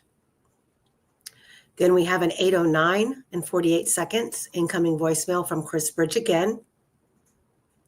Then we have an 8:14 and 11 seconds, another AT&T location near Patrick Westfall's house, which is not in the experts' reports. You guys seeing the trend here? The CAD pings. All of these CAD pings we have, they say they hit off the Wells Towers. We have cell phone number 765-588-7599. Attempted to text, then it went to voice, or attempted to call, went to voicemail. We have a ping at 8:47:23. AT&T tower, again, hits the Wells Towers, not in the experts report. Liberty's phone at 8:52:04, we have a location ping with the coordinates near Patrick Westfall's house, again, not in the expert report. Law enforcement alleged that at 2100, which is 9 o'clock, Mullen contacted ISP Sergeant Blocher to assist with acquiring precise location information from AT&T for Liberty German's cell phone using their more technical assets. This does not comport with the evidence which shows such information was coming in from 905. CAD pings. Blocher is the only cell guy that I actually trusted working this, because he had such a good record and he was very impressive. And he died. Cancer. Rest in peace. So we have a CAD report at 9:20. Again, 9:20:01. We have another AT&T location that just simply hits on the Wells Tower, which is not in the experts reports. We have a CAD. It's worth pointing out that the Wells Tower is just up the road from PW's as well, isn't it? It is. So they were getting a very strong signal, and nobody was acting upon it. I mean,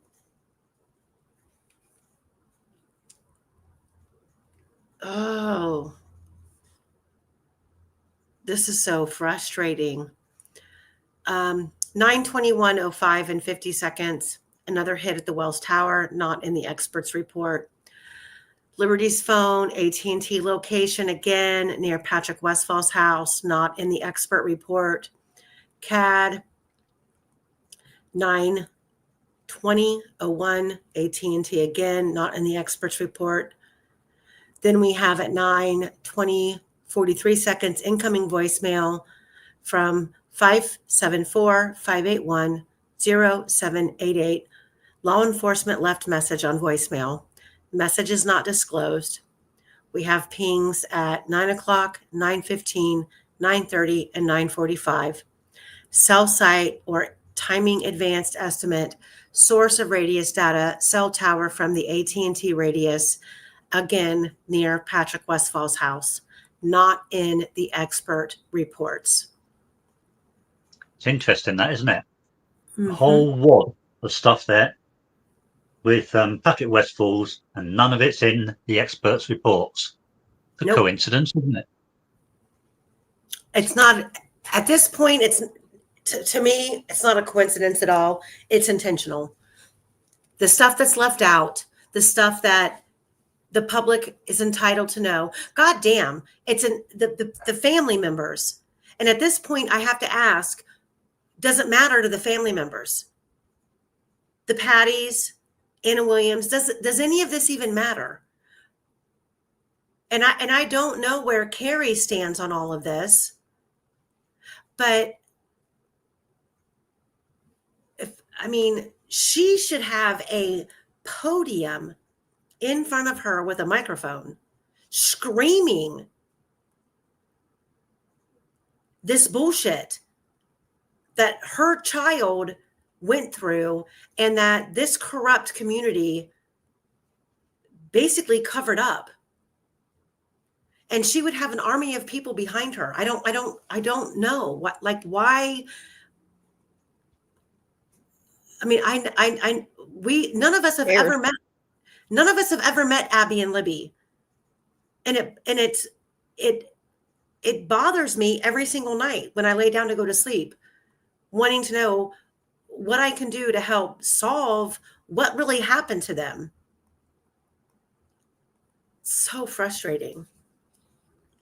Let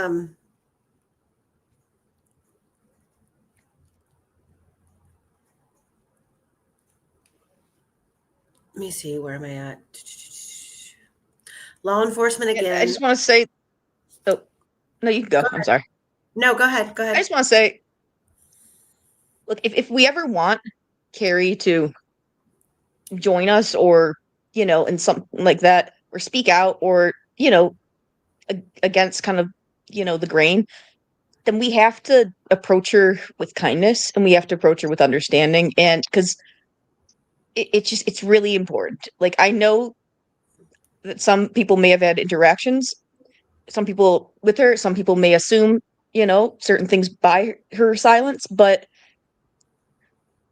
I think that I just think that her silence is an overwhelming feeling of her back is against the wall and nothing. She's scared too, and maybe nothing that she feels that she has to say is going to make a difference. I don't know. Yeah, and I think the big thing is that we need to show her that we're ready for when she is going to be ready for that.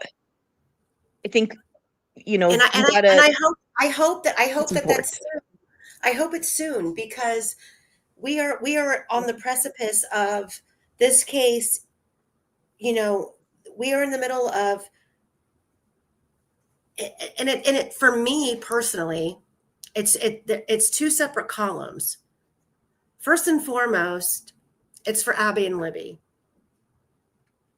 two little girls that I don't even know. I have daughters, and I can't imagine one of them being taken from me in this kind of way. I lost a sister, and I will never forget that day. I will never. That is, like, some people can tell you exactly where they were when 9/11 happened, when my sister was in her car crash after going through a domestic violence situation. I can tell you from the moment that call came in, every second of that day. I don't know why it's embedded in my brain, but it is. So I can't imagine from a mother standpoint what that's like, and how you would ever bounce back. I can't imagine how difficult it was to talk about it for a while too.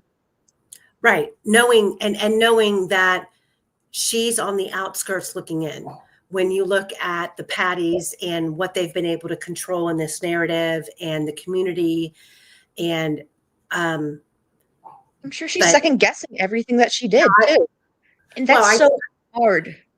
I'm sure it is, but she needs to know at this point in juncture, in this case, that she has a voice. She has, and if she's not happy with the outcome, we will see to it that she gets her platform and she gets to have her say. I don't need to have her come on my channel. We'll protect her. We'll protect her from people who disagree with her.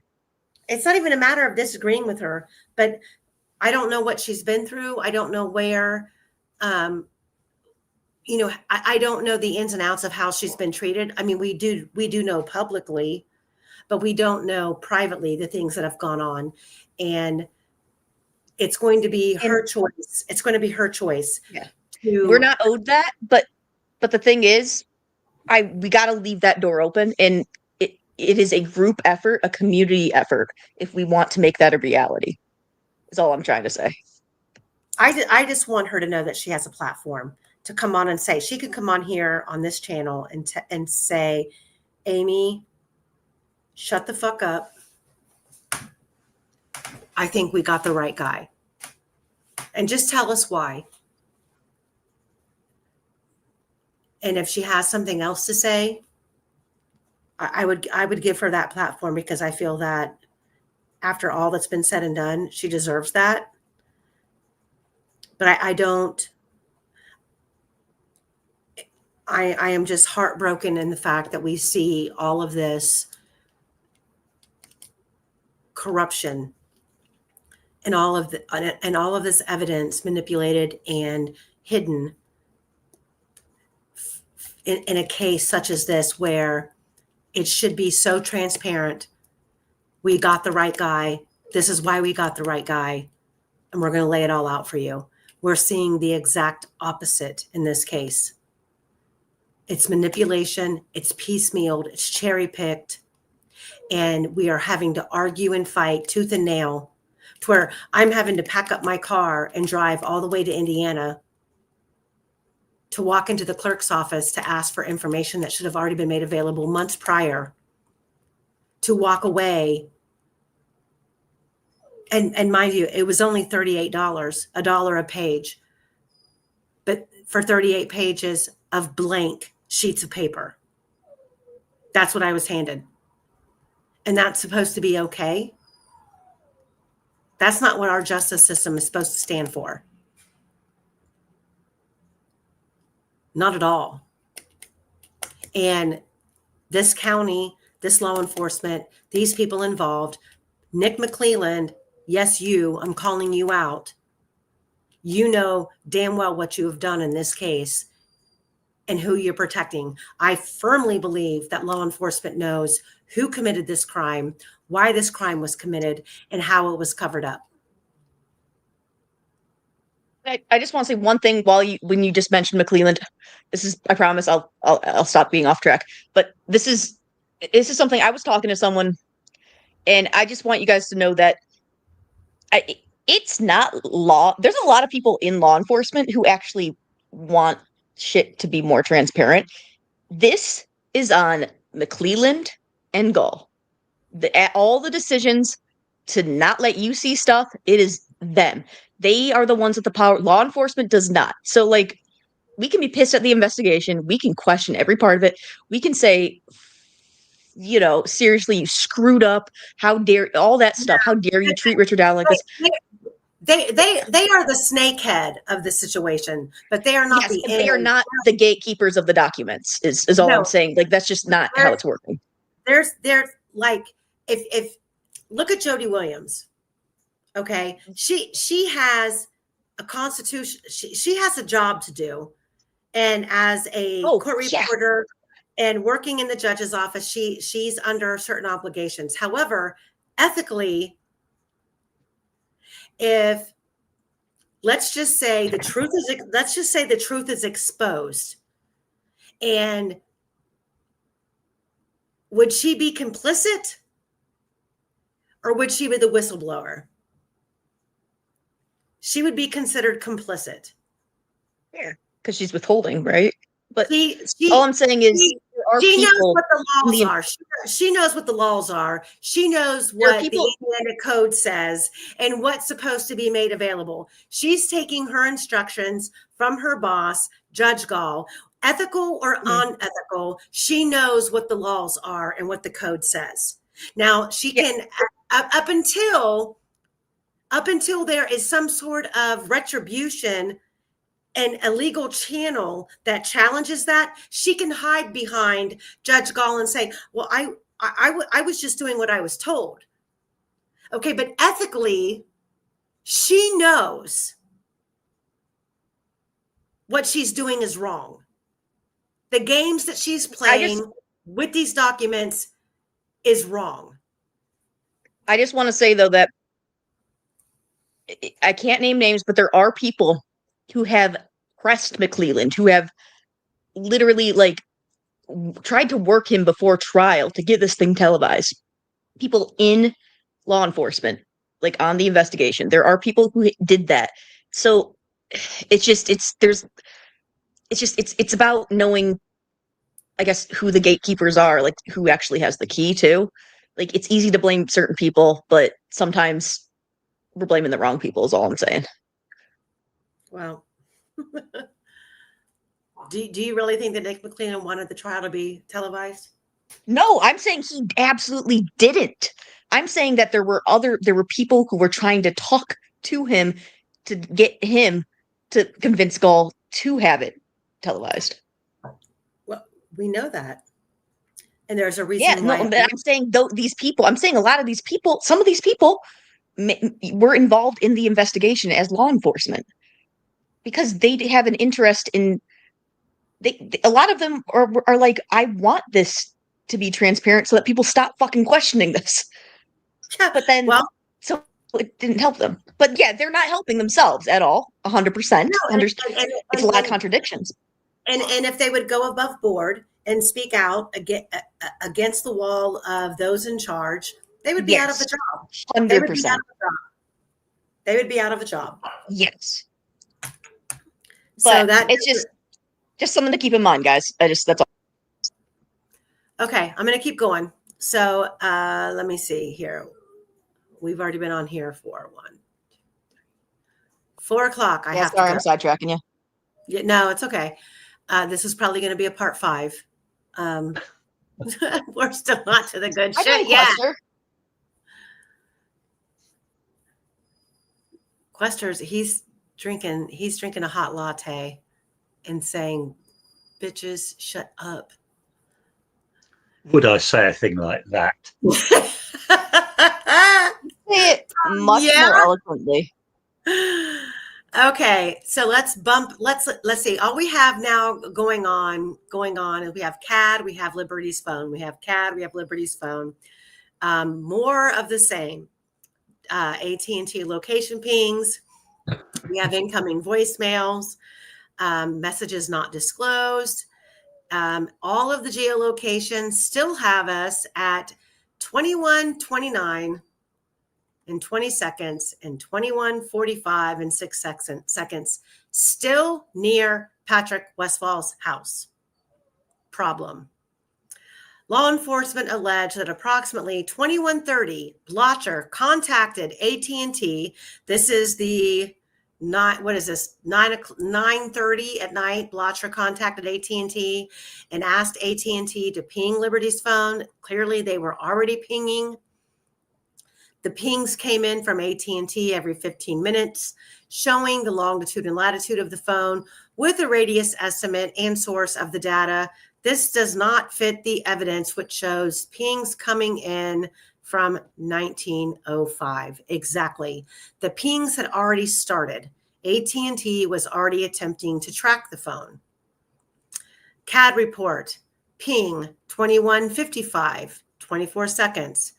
Another geolocation hitting at the Wells Tower at 21:57 and 40 seconds and 22:08 and 55 seconds. 2 incoming voicemails from Chris Bridge.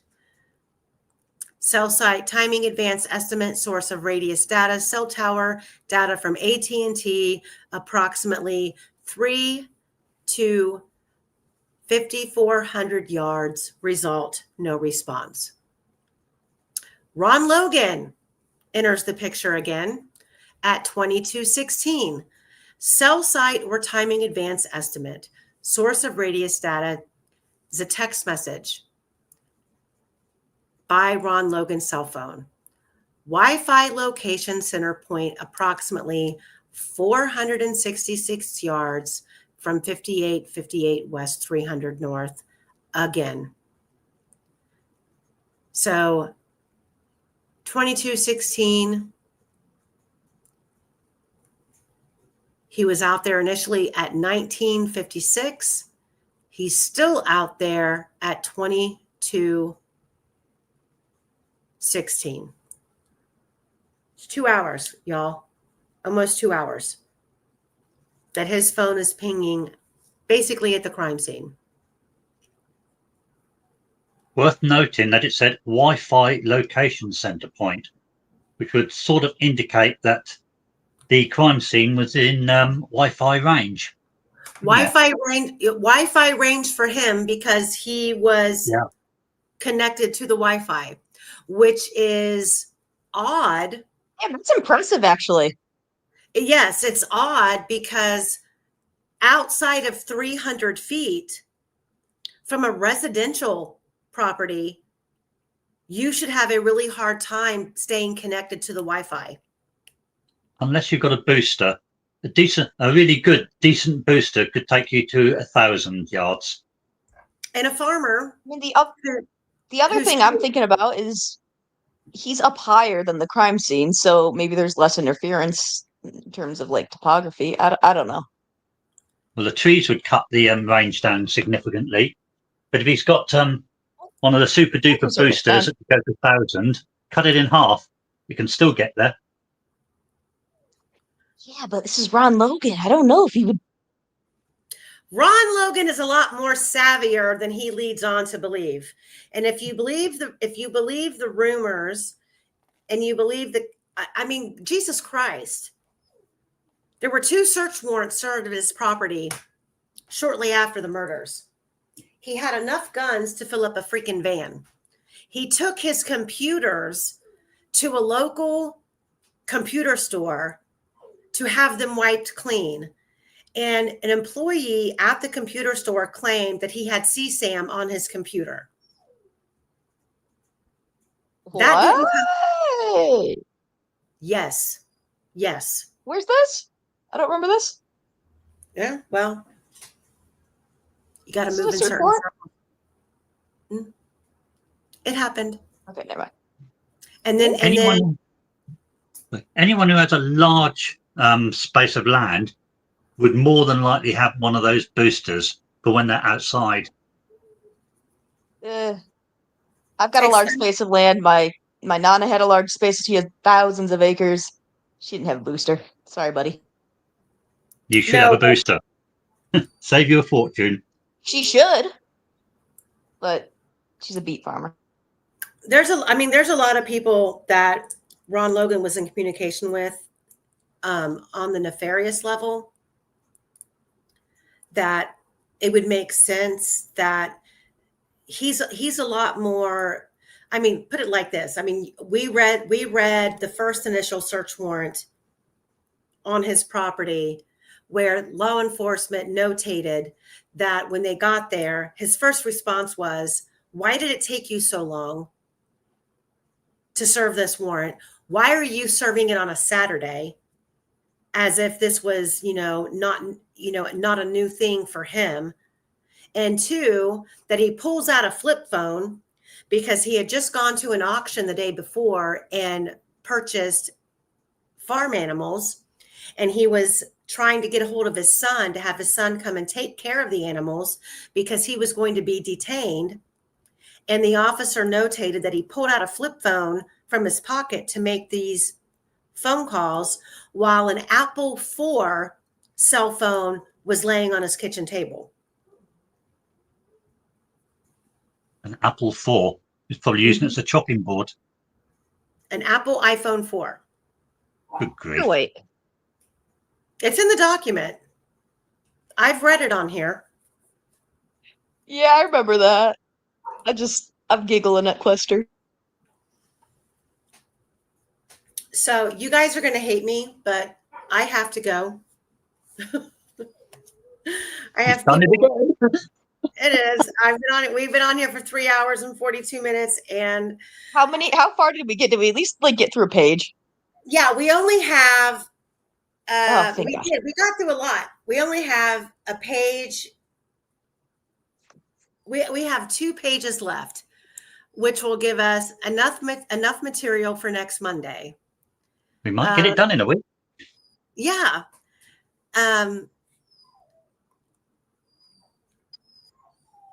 So sorry, guys. Yeah, I have to go. Hey, Quester, people love to hear your view. You should just. Oh my God, this is not the first time I've heard Dave McCain in Sex Magic in the same sentence. And sorry. Quester, classic overthinker wants to know, how far did you say the booster can go? You said 1,000 yards? You can get boosters that can take you up to 1,000. Those ones are expensive, but you can get them. You said 1,000 yards or 1,000 feet? Yards. Yards. Those ones are expensive. At football fields. Yeah, they're super expensive. And even then, they won't necessarily go 1,000 yards especially if there's like obstruction. Like that's just saying if it's like a flat ground, that kind of thing. Yeah. Open. You stick a tree in front of it and you're back down again. So 466 yards. What kind of I guess what kind of boost would Ron Logan have needed to at least have cell service connected to Wi-Fi at that distance? Do you know? Oh, with all the trees and the dot, he would have needed a big one. You think so? Yeah, I want to see how much those ran for. That'd be pretty interesting, wouldn't it? Yeah, look that up so we can see. Like, I feel like Ron Logan was a spender in certain areas of his life, but I mean, I don't know about like in the technological part of it, but I'm telling you all right now that it's not a long distance from, if you're looking at the cemetery, the back left-hand corner, which is closest to Ron Logan's property. Now, granted, there's a big field there in between the cemetery and Ron Logan's, but it is really a straight walk down, rough terrain, but you can go straight down to the crime scene. And if you're looking for an easy way in to the bridge, the south end, Ron Logan's and the cemetery is the location to access. If you're looking for an easy way out, Ron Logan and the cemetery is your best bet. Unless the girls were picked up at the cemetery and put in a car and taken somewhere. Why they would be brought back and taken down to that location, I do not know.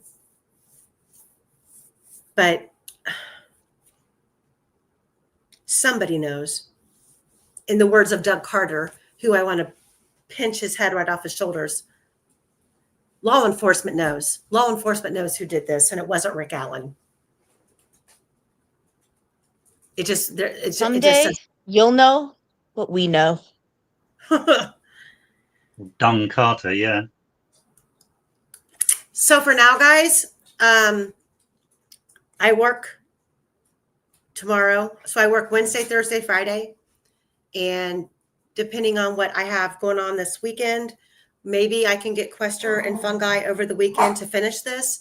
If not, you'll hear from us on Monday, regular scheduled time at 1 o'clock. Thank you all for being here. Sorry for the conundrum at the beginning of the live with the multiple dual streams. I'm trying to get that figured out with what StreamYard's doing. But thank you so much. Thanks, Quester. Thanks, Fungi. Quester, say what word should we say? Make him say. What word should we make him say? Really quick. Hakuna Matata. Yes, do it. You what? Hakuna Matata. Hakuna. I'm trying to teach Rocky that. Hakuna Matata. Like, it means it's from Lion King. Don't worry, be happy. Say the word conundrum. Just conundrum. Conundrum. Stephanie still wants to know if you're married, Quester. Oh, that's for me to know.